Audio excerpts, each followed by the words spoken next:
এরাও খেয়েছে কাটমানির টাকা, আমি লিখে দিলাম, এদের পকেটে ওই কাটমানির টাকা রয়েছে। আজকে অভিষেক বন্দ্যোপাধ্যায়কে সোনারপুর দক্ষিণের মাটিতে দাঁড়িয়ে ডিম ছোড়া খেতে হলো, তাই তো? কেন খাবেন না? জাহাঙ্গীর খান, পুষ্পা, তিনিও তো এই থান পাঠিয়ে দিয়েছিল ভোটের আগে, পঞ্চায়েত ভোটের আগে বাড়িতে বাড়িতে সাদা থান পাঠিয়ে দিয়েছে। তুমি বাড়িতে সাদা থান পাঠাবে আর তুমি এক্সপেক্ট করবে তোমাকে মানুষ কোমরে দড়ি বেঁধে ঘোরাবে না? দাদাদের যে দাদাগিরি, এইটা কলেজ লেভেল থেকে শুরু হয়েছে। তা আমি পাড়ার পল্টুদাকে কিভাবে দায়ী করতে পারি, তাই না? সায়ন্তিকা বন্দ্যোপাধ্যায় জুম্বা করছেন, আজকে যখন এই ভরাডুবি, সায়নী ঘোষ চুলটুল কেটে জিন্স টপ পরে চলে এলেন। রাজ চক্রবর্তীকে আর টিকিট দিলে হবে না, কারণ ভরাডুবির সময় রাজ চক্রবর্তী তার স্ত্রীকে নিয়ে থাইল্যান্ডে গিয়ে হানিমুন করেছেন। পাড়ার কর্মীরা করেনি, কিন্তু তারা বাড়িতে বসে মার খেয়েছে। আমার তো মনে হয় অভিষেক বন্দ্যোপাধ্যায়কে শুধুমাত্র সিবিআই ইডি না করে, শুধুমাত্র তাকে একা না করে, ইরুজু দত্ত, কোহিনুর মজুমদার, অরূপ চক্রবর্তীর মতো আরো যারা রয়েছে, যারা এখন সাধু সেজে শুধু অভিষেককে দায় করছে, তাদেরও ডাকা উচিত। একের পর এক পঞ্চায়েত গুলো শুধুমাত্র গোলাগুলি বোমাবাজি করে দখল করা হয়েছে। যখন তৃণমূল যখন দখল করেছে, কটা সাধারণ মানুষের বাড়ি অভিষেক বন্দ্যোপাধ্যায় দেখতে এসেছিল। মমতা বন্দ্যোপাধ্যায় সেই মমতা বন্দ্যোপাধ্যায়ের জন্য খারাপ লাগে, যিনি দলটা তৈরি করেছিলেন। আজকে তাকে শুনতে হচ্ছে যে তিনি আসল তৃণমূল নন। অসুরদার বউকে আগামী এমএলএ নরক ফ্রম নরক, আমরা নরক বিধানসভা থেকে আগামী এমএলএ এর জন্য প্রজেক্ট করছি। প্রত্যেকের একবার অন্তত এই পডকাস্টে পূজাদির সঙ্গে আসা উচিত। Thank you. মানুষ ছাড়া খ্যাপারে তুই মূল হারাবি।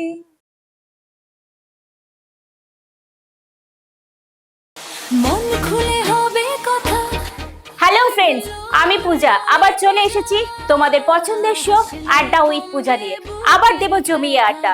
আমাদের আজকের এপিসোডটা একটু স্পেশাল। আজকে আমাদের যিনি গেস্ট আছেন তিনি হচ্ছেন বাংলার একজন প্রতিবাদী মুখ, রাজন্না হালদার। রাজন্না, প্লিজ একটু আসবেন। কেমন আছো? খুব ভালো আছি। তো আজকে জমিয়ে আড্ডা দেওয়া যাক। একদম জমিয়ে চা কফি খেতে খেতে আমরা আড্ডা একদম, চলো বসো। মজার মজার কথা শুনে খিল ধরবে তোমার পেটে, হাসলে কমবে বুকে। বলো, এখানে এসে কেমন লাগছে আজকে? খুব ভালো লাগছে। আমি তোমার এই শোটা, মানে এই পডকাস্টটা ফলো করি, এবং তোমার যে উপস্থাপনা খুব ভালো লাগছে আমার, খুব ভালো লেগেওছে। তাই জন্য আমি একবারেই রাজি হয়ে গেছি আসবো বলে। Thank you very much. Rajanna, প্রথমেই শুরু করছি তোমার ছোটবেলা থেকে। তোমার ছোটবেলাটা যদি বলো, ছোটবেলা থেকে কিরকম ভাবে তোমার লাইফটা স্টার্ট হয়েছে, তারপরে তুমি কিভাবে প্রেসিডেন্সি কলেজে গেছো, তারপরে পলিটিক্সে কিভাবে, মানে এই যে পুরো জার্নিটা টোটাল। আমি তো এখনো বড় হইনি, আমি তো এখনো ছোটই আছি বলো। আর ছোটবেলা মানে আমার আমি যে পরিবারে জন্ম নিয়েছি এবং বড় হয়েছি, একেবারেই মধ্যবিত্ত একটি পরিবার, এবং আমাদের বাড়ি সোনারপুর। আমরা হচ্ছে জয়নগরের মানুষ, দক্ষিণ চব্বিশ পরগনার মানুষ। আর ছোটবেলা থেকে বড় হওয়ার মধ্যে, মানে আমার বড় হওয়াটা না খুব বেশি কনজারভেটিভ মাইন্ড সেটেও নয়, মানে খুব বাবা মা যে খুব রক্ষণশীল আর কি, খুব যে রক্ষণশীল এরকম নয় আমার মা বাবা। আবার খুব যে আমাকে যা পাখি উঠতে দিলাম তোকে এরকমও নয়। তো আমার বেড়ে ওঠাতে খুব বেশি যে সমস্যা ছিল বাবা মার তরফ থেকে বা আমার তরফ থেকে এরকম ছিল না। আমি দুষ্টু বলতে, আমি হাতে পায়ে চঞ্চল খুব একটা কোনোদিনই ছিলাম না। আমি খুব টকেটিভ ছিলাম, খুব, মানে এত কথা বলা, আমাকে যদি কেউ চাবিকাঠি দিয়ে কথা বলা শুরু করে দিত আমি থামতাম না, এরকম একটা ব্যাপার। তো তারপর প্রথমে আমি আমাদের ওখানে একটি স্কুল ছিল আমাদের সোনারপুরে, আমার জন্ম বেড়ে ওঠা সোনারপুরে। তো সেই স্কুলে প্রথমে আমি ভর্তি হই। স্কুলটা যখন প্রথম যেদিন তৈরি হয়, সেই স্কুলের দ্বিতীয় স্টুডেন্ট আমি ছিলাম। আচ্ছা। তো বাবা মার হাত ধরে গিয়ে ভর্তি হয়েছি। তারপর আমি সারদাতে পড়তাম, সারদার পর আমি যাদবপুর বিদ্যাপীঠে পড়তাম। যাদবপুর বিদ্যাপীঠের পর আমি 10 অব্দি পড়েছি ওখান থেকে। তারপর আমি গিয়েছি বিনোদিনী গার্লস হাই স্কুল ঢাকুরিয়াতে, ওখানে পড়েছি। তারপর আমাদের সময় প্রেসিডেন্সি ইউনিভার্সিটিতে আমরা জাস্ট ভর্তি হওয়ার 2 বছর আগে ওটা ইউনিভার্সিটি হয়ে যায়। তো ওখানে তোমার তখন টেস্ট নিত, পরীক্ষা নিত, জয়েন্ট এন্ট্রান্স বোর্ড। তো জয়েন্টের পরীক্ষা দেওয়ার পর চান্স পেয়ে ভর্তি হওয়া, 5টা বছর প্রেসিডেন্সিতে কাটানো, মাস্টার ডিগ্রি ওখান থেকে কমপ্লিট করা। আমি বাংলার ইউজি পিজি দুটোই প্রেসিডেন্সিতে পড়েছি। তারপর আমি বিএড করি যাদবপুর থেকে 2 বছরের জন্য। আর আপাতত এই জীবনটা কাটিয়ে এসেছি। তারপর কয়েকদিন গেস্ট হিসাবে আমি বেহালা কলেজে পড়িয়েওছি। তারপর আমার সঙ্গে একটা ট্র্যাজেডি হয়। যেহেতু তুমি একটু আগে আমাকে পরিচয় করালে প্রতিবাদী মুখ বলে, হ্যাঁ, হ্যাঁ। তো প্রতিবাদ করার দরুন তৃণমূল সরকার আমার ওই চাকরিটা কেড়ে নেয়, মানে যা বলা যায় খেয়ে নেয় বললে আরো মানে ভালো হয়। যেটা বেহালা কলেজে বেহালা কলেজে গেস্ট হিসেবে পড়াতাম। আচ্ছা। তার কারণ 2021 সালের পর আর সিএসসি পরীক্ষা আমাদের ওয়েস্ট বেঙ্গলে হয়নি, হুম, কলেজ হুম, সার্ভিস হুম, কমিশন। তো আমি 2021-এ পাস আউট। হুম, তারপর আমি তো পরীক্ষা দিতে পারিনি হুম, ন্যাচারালি। এইবার একটা খুব ভাগ্যক্রমে ভোটের আগে একটা ফর্ম বেরোলো সিএসসির, বলা হলো নাকি ফিল আপ করলে হুম, আমরা পরীক্ষায় বসতে পারবো। তা এখনো পর্যন্ত সেরকম কোনো নোটিশ আসেনি। হুম। তো দেখা যাক এবার, টাচউড হোক। টাচউড কাঠ ছুঁয়ে বলি হুম। যে যদি হয় তাহলে আবার নতুন করে কলেজে রিক্রুটমেন্টের হয়তো রাজন্যাও থাকতে পারে, এটাই হচ্ছে বিষয়। মানে ছোটবেলা থেকেই তুমি একটু প্রতিবাদী টাইপের, তাই তো? প্রতিবাদী মানে কি বলতো, ছোটবেলায় বেশি প্রতিবাদ তো করা যেত না হুম, বাড়িতে, হুম। মা নইলে দিত একদম বেশি। মায়ের ওপর প্রতিবাদী দেখালে, প্রতিবাদী মানে আমার যেটা ভুল সেটা ভুলই লাগে। হুম, যদি আমি সেই ভুলটা নিজেও করি, হুম, আমি যদি সেই ভুলটা কন্টিনিউও করি, হুম, যদি আমাকে কেউ বলে যে তুমি এটা ভুল করছো, হুম, হয়তো প্রথমবার আমি মানবো না, কিন্তু হুম। দ্বিতীয়বার আমি সেটা মেনে নিই। এবং আহ, আমার মধ্যে ওই ব্যাপারটা রয়েছে যে সেটা যদি আমার রিয়েলাইজ করো কি ওটা ভুল, তো তুমি একদমই সেটা অ্যাকসেপ্ট একদমই, এবং করো। আমার যত হুম, প্রাণের হোক, হুম, যত প্রিয় হোক, হুম, সেও যদি ভুল করে, হুম। আমার মনে হয় সেই ভুলটাকে শুধরে নেওয়া, তার জন্য প্রতিবাদ করা আমার প্রয়োজন। আচ্ছা, তো পলিটিক্সে কিভাবে আসা?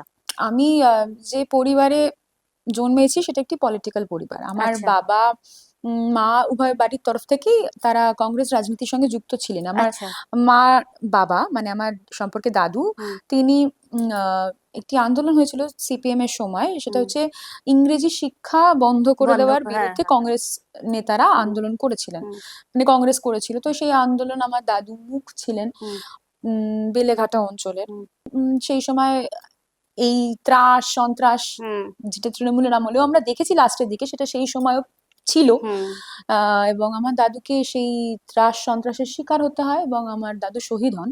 আচ্ছা।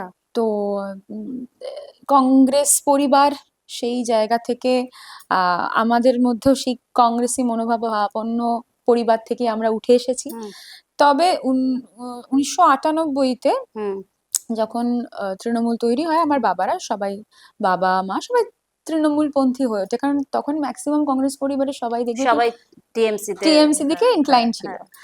তো যথারীতি সবাই তৃণমূলের পক্ষে থাকে এবং তৃণমূলের সমর্থক হয়ে ওঠে। হুম, এবার আমার ছোটবেলা, যেটা তুমি বলে রাজনীতিতে কেন হুম। আসা, আমি রাজনৈতিক ভাবনা চিন্তা বক্তব্য খবর এগুলোর মধ্যে বড় হয়েছি। মানে আমার আচ্ছা। বাড়িতে অল টাইম টিভি চলতো, হ্যাঁ, এখনো চলে। এখন নিহাত আমার ঠাকুরদা, তিনি 2 বছর গত হয়েছেন, তিনি যদি বেঁচে থাকতেন তাহলে এখনো চলতো, অল টাইম টিভিতে খবর চলছে খবর আমাদের বাড়িতে। চলছে। আর একটা উত্তেজনামূলক পরিবেশ।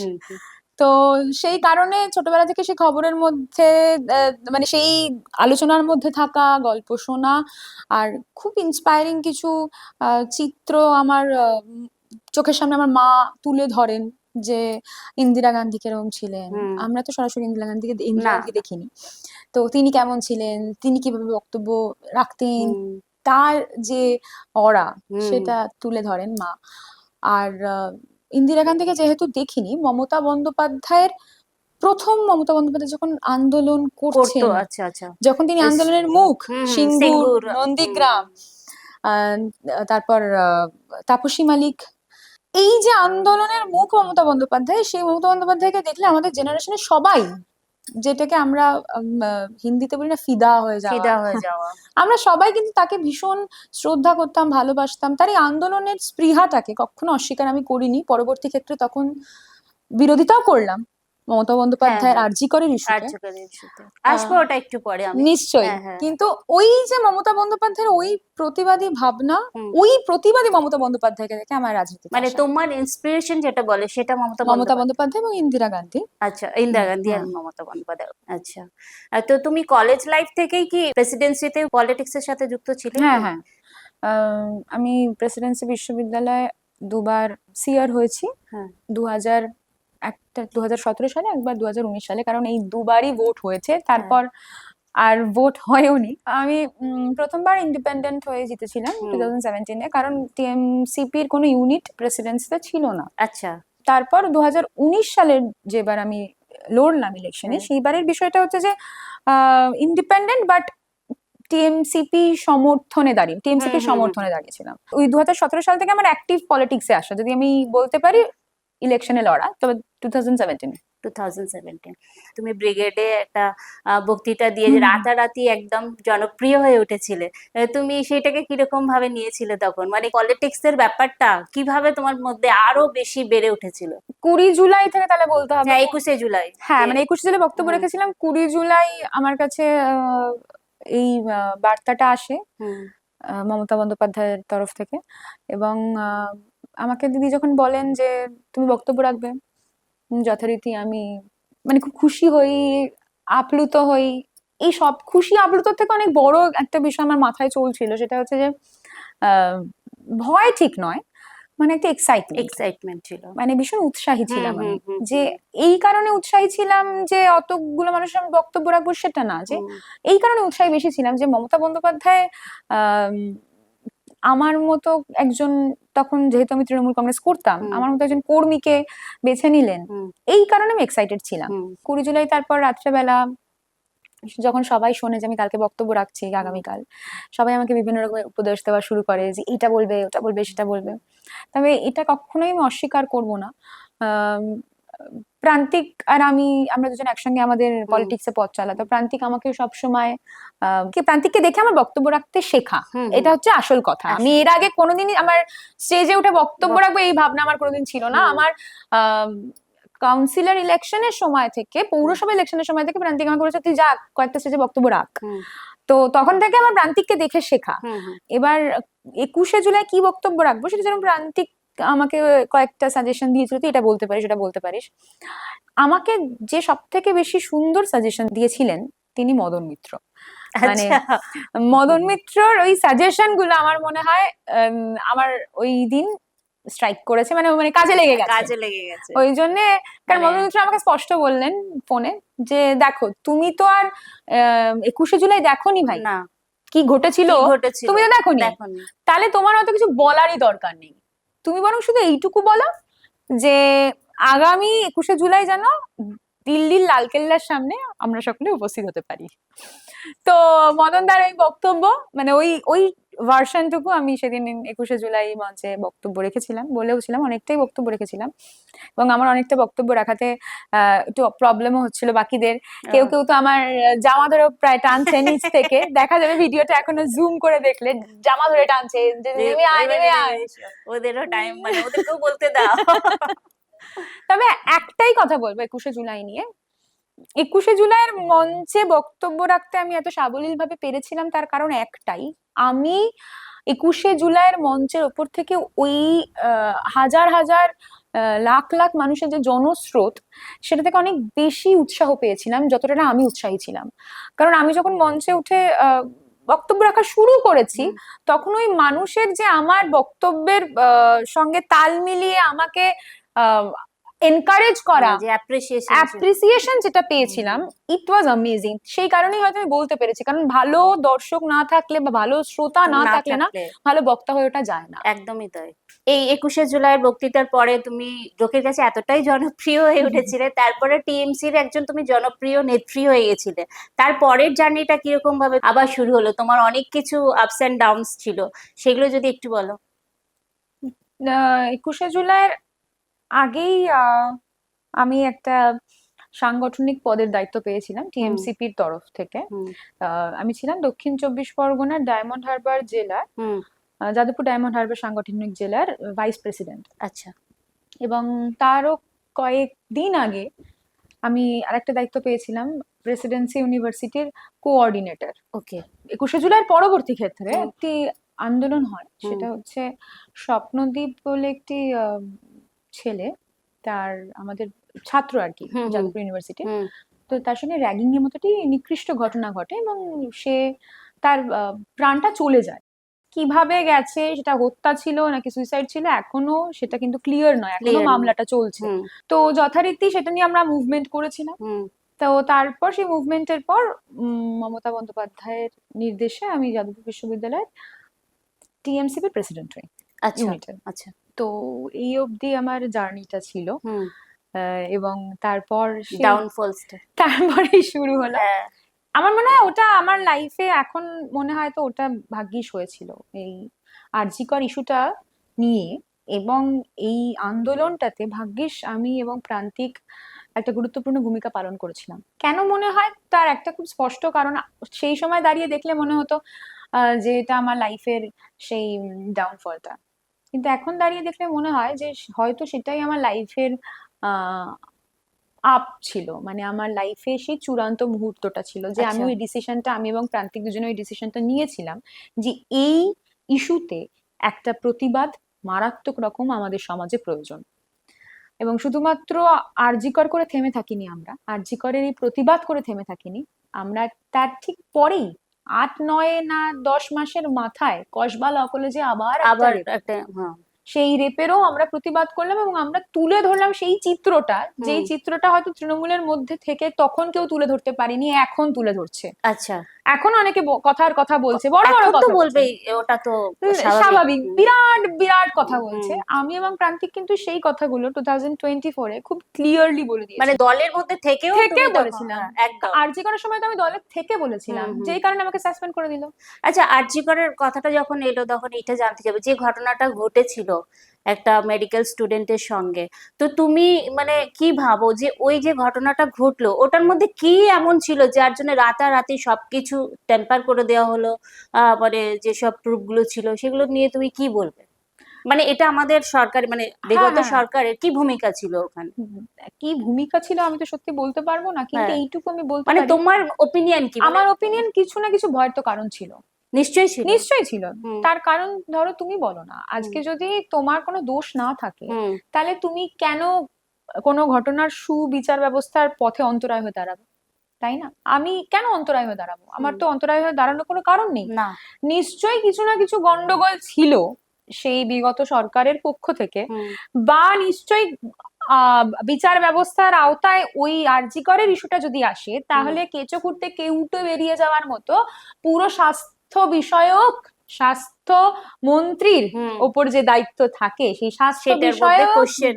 সবকিছু দুধ কা ধুলা হুয়া কই নেই এই আগে, হ্যাঁ, হ্যাঁ। তো সবকিছু জলের মতো পরিষ্কার হয়ে যেত। তো আমার মনে হয় সেই জন্য একটা ভয় তো কোথাও না কোথাও ছিল। তুমি এই যে প্রতিবাদটা করলে তারপর থেকেই কি দল থেকে তোমাকে মানে? হ্যাঁ, আমি এবং প্রান্তিক প্রতিবাদ করেছিলাম, আমাদের দল থেকে সাসপেন্ড করা হয়। সাসপেনশনটা বড্ড অদ্ভুত হাস্যকর সাসপেনশন, পৃথিবীতে কোথাও এটা শোনা যায় না যে সাসপেনশন দুজন মানুষকে একটা লেটার প্যাডে করা হতে পারে। রিজন কি দিয়েছিল এই ওটাতে? রিজন দিয়েছিল দল বিরোধী কাজ, আচ্ছা। মানে একটা প্রতিবাদ এবং একটা শর্ট ফিল্ম, হ্যাঁ, সেটা দল বিরোধী। আমার এটা ভেবে, এটা যখন আমি জানতে পারলাম, আমি হ্যাঁ। প্রান্তিককে, তখন প্রান্তিক বলছিল যে ছেড়ে দে, আমরা কয়েকদিন পিছিয়ে দিই, কারণ কারণ সেটা নিয়ে একটা চারিদিকে আহ, মানে ভয়ঙ্কর মানে একটা। সবার মধ্যে আতঙ্কটা ছড়িয়ে দেওয়া হুম, হয়েছিল, হুম। এবং স্টেট থেকে এই যে শর্ট ফিল্মটা নিয়ে একটা কেসও করা হয় হুম। হাইকোর্টে, ইনফ্যাক্ট, যে আমরা একটা আচ্ছা, শর্ট ফিল্ম বানিয়েছি, সেটা নিয়ে কেস পর্যন্ত করে দেয়। স্টেট এত ভয় পেয়েছিল আমি জানি না কেন। এই টিএমসি পার্টি হ্যাঁ, হ্যাঁ, হ্যাঁ, স্টেট মানে তো তখন হুম, সরকারের তৃণমূলই ছিল। হুম, তো প্রান্তিক তখন বললো ছেড়ে দে, এখন করিস না, আমরা বরং অ্যানাউন্স করে দিচ্ছি আমরা পিছিয়ে যাচ্ছি। হুম। তা আমি তখন প্রান্তিককে একটা কথা বলেছিলাম, আমার মনে আছে, যে প্রান্তিক, আমরা তো ভুল করিনি, আমাদের পিছনের তো কোনো কারণ নেই, আমরা যদি পিছিয়ে যাই মানুষ ভাববে ওরা ভুল করেছে, তার হ্যাঁ। মানে তাদের কিছু গড়বড় আছে, কিছু গন্ডগোল হুম, আছে, হুম, বা সেটেলমেন্ট হয়ে গেছে হুম, আন্ডার দ্য টেবিল, হুম, কিন্তু সেরকম তো কিছু হয়নি হুম, আমাদের। তো আমরা তারপর ডিসিশন বজায় রাখি, এবং ইনফ্যাক্ট এটাও বলা হয়েছিল যে অরূপ বিশ্বাস, ইন্দ্রনীল সেন কে ফোন করেনি প্রান্তিক এবং আমাকে, পার্থ ভৌমিক। তো আহ, অরূপ বিশ্বাস আমাকে একদিন টেক্সট করে ফোন করে বলে যে শোন না, তুই আমাকে একটা টেক্সট করে দে যে তুই এই শর্ট ফিল্মটা আমার কথায় রিলিজ করছিস না, আমি টেক্সটটা দিদিকে পাঠিয়ে দেবো। তো এইটা আমার খুব তখন মানে খুব ইগোতে লেগেছিল, আরো অনেক ছোট মানে উনি ছিলাম। কি এটা বলেছিলেন যে উনি আরো বড় হয়ে যাবে দিদির 100%, কাছে? তাই জন্যই তো যে 100%। হ্যাঁ, দিদিকে বলে, দিদি দেখো হ্যাঁ, আমার আমার কথাতে। কথায় কিন্তু বন্ধ করে দিল হ্যাঁ, শর্ট ফিল্মটা। হ্যাঁ। তো আমি আমি তখন আরো অনেক ছোট ছিলাম, অনেক হুম, ইম্যাচিওর ছিলাম, হয়তো ইগো অনেক বেশি ছিল। হুম, তো তবুও মনে করি আমি এখন, এই 28 বছরের রাজনা দাঁড়িয়েও মনে করে আহ 26 বছর বা 25 বছরের রাজনা ঠিক ডিসিশন নিয়েছিল। একদম। এবং আমার তখন মনে হয় যে আমি তখন সরাসরি স্পষ্ট বলি ওনাকে, খুব হাম্বল হয়ে বলি, খুব পোলাইটলি বলি যে দাদা, আমি তো এমন কিছু দেখাচ্ছি না শর্ট ফিল্মটাতে যেটা বন্ধ করতে হবে, সব থেকে ভালো হয়, তোমার তো পাশেই অফিস, হুম তুমি একবার এসে দেখে যাবো, আমি তোমার অফিসে গিয়ে একবার দেখিয়ে দিচ্ছি পুরো হুম বিষয়টা, তাহলে তোমার কাছে ক্লিয়ার হয়ে যাবে। হুম তো উনি বলে না না না, তুই এক্ষুনি বন্ধ করে দে। যথারীতি আমি বন্ধ করি না এবং প্রান্তিককেও অনেকে ফোন করেছিলেন, অনেক নেতৃত্বরা বলেন তারা যে তোমরা বন্ধ করে দাও শাটলটা, যা খরচা হয়েছে আমরা দিয়ে দেবো। হুম তো প্রান্তিকও তাদেরকে খুব পোলাইটলি, শান্তভাবে, যতটা ভদ্রতা রাখা যায় সেভাবে বুঝিয়েছেন। তারা বুঝতে চাননি, আমরা বন্ধ করিনি, আমরা শর্ট ফিল্ম দেখিয়েছি এবং সেই শর্ট ফিল্ম এঞ্জেল স্টুডিওর এতেও রয়েছে, ইউটিউব চ্যানেলেও রয়েছে, ক্লিকের নিজস্ব ওটিটি ওটিটিতেও রয়েছে। মানুষ দেখেছে এবং মানুষের কোথাও গিয়ে মনে হয়নি যে শর্ট ফিল্মটা কোনো খারাপ ইঙ্গিত বা খারাপ বার্তা নিয়ে এসেছে। তো মেইনলি এটাই রিজন ছিল যেটা তোমাকে সাসপেনশনে। হ্যাঁ, সাসপেনশনের এটা একটা কারণ দেখানো হয়েছে, বিশ্বাস করে, এটা একটা কারণ নয়, হুম আরো হাজার হাজার কারণ ছিল। 21শে জুলাই পরবর্তী সময় তৃণমূল ছাত্র পরিষদ বা তৃণমূল কংগ্রেসের একটা কোথাও না কোথাও গিয়ে আমাকে নিয়ে ঈর্ষার কারণ তৈরি হয়েছিল। এবার হ্যাঁ, এটা এরকম নয় যে আমি বিরাট ভালো কাজ করেছি বলে ঈর্ষার কারণ তৈরি হয়েছে, বা আমি নিজেকে বিরাট বড় করে দেখছি, এটা না। ঈর্ষার কারণ তৈরি হওয়াটা খুব স্বাভাবিক। ওখানে যদি XYZও থাকতো, 21শে জুলাইয়ের মঞ্চে বক্তব্য একদম, রাখতো, সেটা একটা বিরাট ব্যাপার। বাকি সবাই হ্যাঁ ব্রাত্য হতো, হ্যাঁ হ্যাঁ তাহলে তাদেরও হতো। হ্যাঁ এটা আই নেভার নো যে আমারও হতো কিনা, হুম আমারও হতে পারতো। হুম এবং অত মানুষের, মানে অতগুলো তৃণমূল কংগ্রেসে তো সবাই নেতা, হুম সবাই নেতা। হুম তুমি আশেপাশে পাড়ার পল্টুদাও নেতা, একদম একদম। আমার মমতা বন্দ্যোপাধ্যায় হ্যাঁ নেতা। তো এই পল্টুদা বিল্টুদাদের টপকে যে যাওয়াটা, এটা তো আমার দোষ ছিল না। কেউ আমাকে পছন্দ করেছে, করেছে। সেটা আমার কি দোষ? হুম আমি তার সামনে উপস্থিত থেকেছি, এটা আমার দোষ? হুম সেই দোষে দোষী হলে সবাই দোষী, হুম পাড়ার পল্টুদা বিল্টুদাও দোষী। হুম তো আমি সেইখানে উপস্থিত থেকেছিলাম, আমার কোনো দোষ নেই, আমি 21শে জুলাইয়ের মঞ্চে বক্তব্য রেখেছিলাম। তারপরে যথারীতি যা হয়, একজন কেউ বক্তব্য রাখলে বাকি সবার একটা আক্রোশ তৈরি হয়, পা তারপরে ধরে যে জনপ্রিয়তাটা তুমি পেয়েছিলে সেটারও একটা রিজন থাকতে পারে, মানে হ্যাঁ আমি সেটাকে অস্বীকার করি না, হুম কিন্তু তাতেও আমার দোষ নেই। হুম আমাকে এই যে পা ধরে টানার পরিকল্পনা, হুম সেই পরিকল্পনাটা অনেকদিন ধরেই চলছিল। হুম এবং প্রান্তিক যেহেতু সাকসেসফুল ভাইস প্রেসিডেন্ট ছিল তৃণমূল হুম ছাত্র পরিষদের, হুম সেই জায়গা থেকে দাঁড়িয়ে প্রান্তিকের প্রতিও একটা ক্ষোভ, রাগ, ঈর্ষা ছিল। তো যথারীতি একটা সুযোগ পাওয়া গেছে, কেননা সদ্ব্যবহার করা হোক। একদম একদম। তো তো আমাদের বিগত সরকারের কথাই আসছি, যেহেতু তুমি টিএমসি থেকেই শুরু করেছিলে, তো মমতা ব্যানার্জি যখন চিফ মিনিস্টার ছিলেন, সেই সময় অনেক মানে অভিনেতা অভিনেত্রীরা টিকিট দেওয়া হয়েছে, মানে যারা কিছু জানেই না বোঝেই না পলিটিক্স এর ব্যাপারটা, মানে পলিটিক্সও তো একটা শেখার জিনিস, মানে পড়াশোনা করার জিনিস। এখন যে সিচুয়েশন দেখছি আমরা, পাল্টিবাজ যে ব্যাপারটা, এখন সরকার চেঞ্জ হয়ে যাওয়ার পরে, এটা তুমি কিরম ভাবে দেখছো? আমি তো এটাকে খুব হাস্য কৌতুক হিসেবে দেখছি। মানে আমি আর প্রান্তিক মাঝে মাঝে যেটা আলোচনাও করছি, হুম যে প্রান্তিক পোস্টও করে দিচ্ছে, প্রান্তিকের আবার এই ব্যাপারগুলো নিয়ে পোস্ট করে দেয় হুম ডিরেক্টলি। আমি আবার কি ভেতরে কি চলে সেটা বাইরে সোশ্যাল মিডিয়াতে খুব একটা বেশি পোস্ট করি না। তো এখন নাম করেই বলছি, হ্যাঁ আমার কোনো একদম ভয় একদম নেই। হ্যাঁ। এখন দেখছি কোহিনূর, মানে তুমি তো একটা প্রতিবাদী মুখী, তুমি হ্যাঁ কেন হ্যাঁ, ভয় পাবে, তুমি বলো না। নাম নিয়েই বলছি। হ্যাঁ এই টালিগঞ্জের ITI কলেজের কোহিনূর মজুমদার আর এক তৃণমূল ছাত্র পরিষদের ভাইস প্রেসিডেন্ট ছিলেন। আচ্ছা। তারপর রিজু দত্ত, ঋজু দত্ত। তারপর কে বলছে না, আমি দেখলাম প্রিয়দর্শিনী হাকিমও বলছেন, হুম জুই বিশ্বাস তিনিও বলছেন, মানে সবাই প্রতিবাদী হয়ে গেছে। হুম এই প্রতিবাদীরাই, যখন আমি আর প্রান্তিক প্রতিবাদ করেছিলাম, তখন আমাদেরকে কি বলেনি, পুঁইশাকের ক্যাশ মেমো, জুই বিশ্বাস তো বলেই দিলেন ওপেন আনন্দবাজার ABP আনন্দে, ওর পলিটিক্যাল যোগ্যতা কি আছে? কোভিডের সময় কটা মানুষের হেল্প করেছে? ওর শিক্ষক এডুকেশনাল যোগ্যতা কি রয়েছে যে আজকে রাজন্যাকে নিয়ে এত বড় বড় শো হবে? তারপরে এই অরূপ চক্রবর্তী, তিনি তো বলেই দিলেন ওপেনলি যে এসব বাজারি মেয়েদেরকে নিয়ে আমরা কোনো শো করি না। মানে সবাই ওপেনলি অনেক কথা বলে দিয়েছে। হুম আজকে যখন তারা নিজেরা এসে তৃণমূল কংগ্রেসের ভুলগুলো খুঁচিয়ে তুলছে, হুম আমার মনে হয় এই সব লোকগুলোর জন্য আরো তৃণমূল কংগ্রেসের পতনের দায়ী, মানে পতনের হ্যাঁ হ্যাঁ দায়ভার রয়েছে এই লোকগুলোর ওপর, সেই দায় বর্তায়। কারণ এই লোকগুলো সেদিন ভুলকে ঠিক বলে, হ্যাঁতে হ্যাঁ মিলিয়ে মিলিয়ে। একটা দলকে বরবাদ করেছিল। আত্মসমালোচনা খুব প্রয়োজন। হুম আজকে জুই বিশ্বাস বলছে তার স্বরূপ বিশ্বাসের সঙ্গে যোগাযোগ এড়ানোর জন্য যে আমি তো অনেকদিন আগে ডিভোর্স ফাইল করে দিয়েছি। হুম এটা তার পারিবারিক কোন্দল, এই কোন্দলটা আজকে তাকে কেন টিভির সামনে বলতে বাধ্য হতে হচ্ছে? এটা কিন্তু কর্মা, হুম কর্মফল তার। সেদিন তিনি আমার পলিটিক্যাল যোগ্যতা, আমার শিক্ষাগত যোগ্যতা নিয়ে কথা বলেছিলেন। আজকে তাকে তার পারিবারিক এবং সব থেকে সফট কর্নার, বিয়ে, দাম্পত্য, ভালোবাসা, প্রেম, এগুলো তো সফট কর্নার মানুষের, একদম সেটা নিয়ে টিভির সামনে বসতে হচ্ছে, মুখ খুলতে হচ্ছে এবং সেই যোগসূত্র এড়ানোর জন্য বলতে হচ্ছে বিশ্বাস পরিবারের সঙ্গে আমার ডিভোর্স অনেকদিনই ফাইল হয়ে গেছে। তার কি কোনো দায় নেই? আজকে জুই বিশ্বাসের কি কোনো দায় ছিল না? তিনি তো পারতেন, দলটাকে তো যদি এতই ভালোবাসতো তারা, বাস্তব। মমতা বন্দ্যোপাধ্যায়ের সামনে কোনো নেতা মন্ত্রী নেই, এই সব সেলিব্রিটি, কোনো মিটিং এ মিছিলে তুমি দেখবে, হ্যাঁ তুমি কজন সেই সময় নেতা যারা সত্যিকারের 21শে জুলাইটা করেছিল, হুম কজন দেখবে মমতা বন্দ্যোপাধ্যায়ের পাশে দাঁড়িয়ে থাকেন এখন? সব সেলিব্রিটি, বেটিরা। পায়ে ক্রক্সের জুতো। হুম মমতা, কেউ কেউ তো সায়নী ঘোষ তো মমতা বন্দ্যোপাধ্যায় মমতা- শাড়িও পরে হ্যাঁ দিলেন, একদম পুরো শাড়ি টাড়ি পরে মমতা বন্দ্যোপাধ্যায় একটা খোপা করতেন, খোপা টিপ এখানে করে টিপ একটা। করতেন, হাতে মমতা বন্দ্যোপাধ্যায় একটা বালা পরতেন, হুম। দেখতাম সায়নী ঘোষের হাতেও একটা বালা, আচ্ছা মমতা বন্দ্যোপাধ্যায়ের এখানে একটা আংটি থাকতো, হ্যাঁ মানে এই যে পোখরাজ বা কিছু টোপাস জাতীয় কিছু থাকতো, দেখতাম ওনার হাতেও সেম আংটি, এরকম করে মমতা বন্দ্যোপাধ্যায় হাত নাড়াচ্ছে।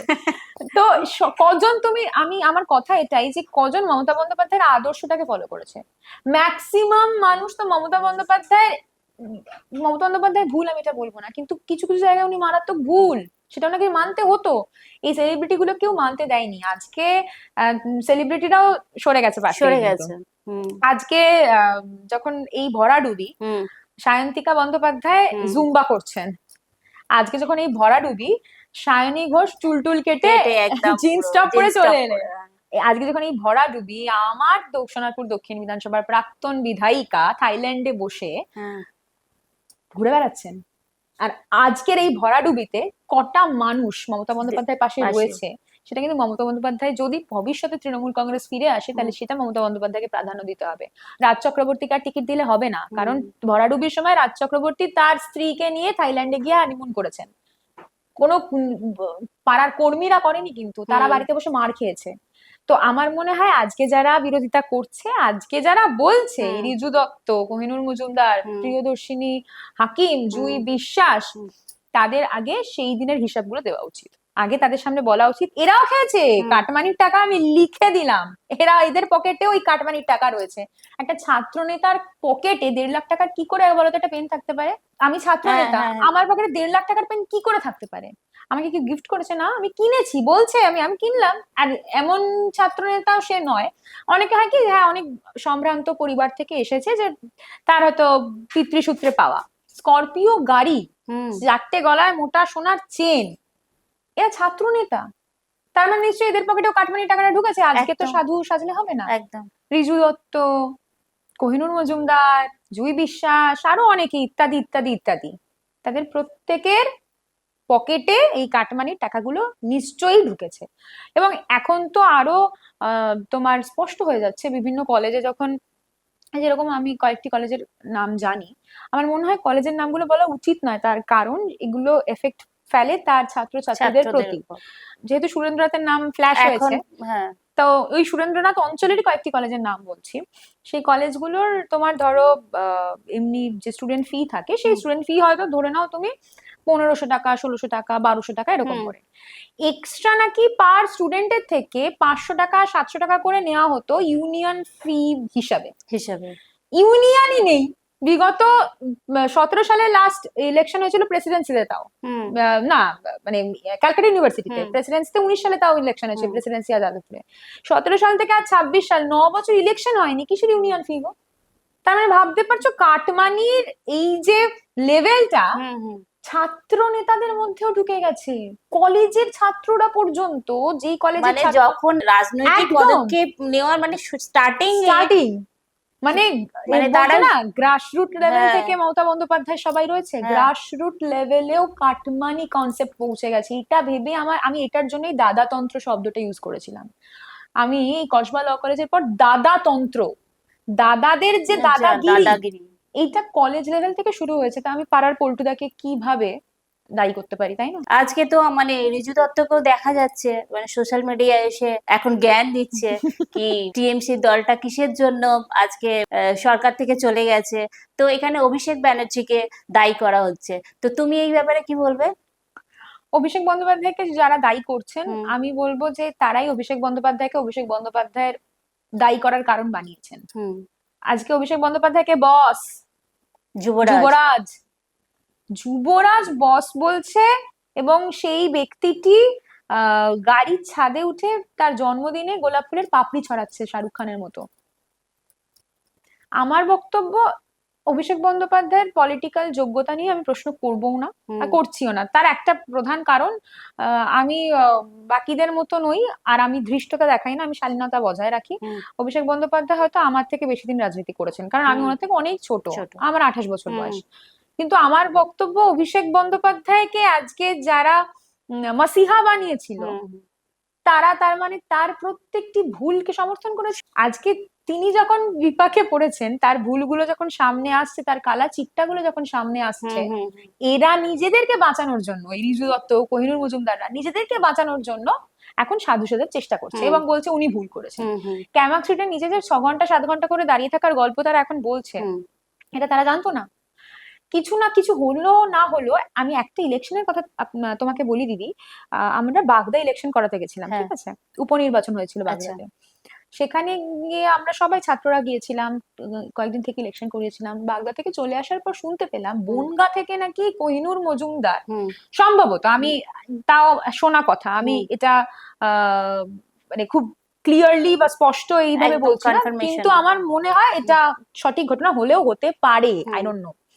তো শুনলাম তিনি নাকি গিয়ে ওখানে বলেছেন যে আমার তো প্রতিদিনই সুমিতদার সঙ্গে কথা হয়, মানে অভিষেক বন্দ্যোপাধ্যায় যিনি পিয়েছিলেন, হুম। হুম। তো প্রতিদিনই কথা হয় ওর সঙ্গে, আহ, আমি একটা ইসে সভাপতি করে দেবো, যুব সভাপতি করে দেবো, কয়েক টাকা দিয়ে দিও। আচ্ছা।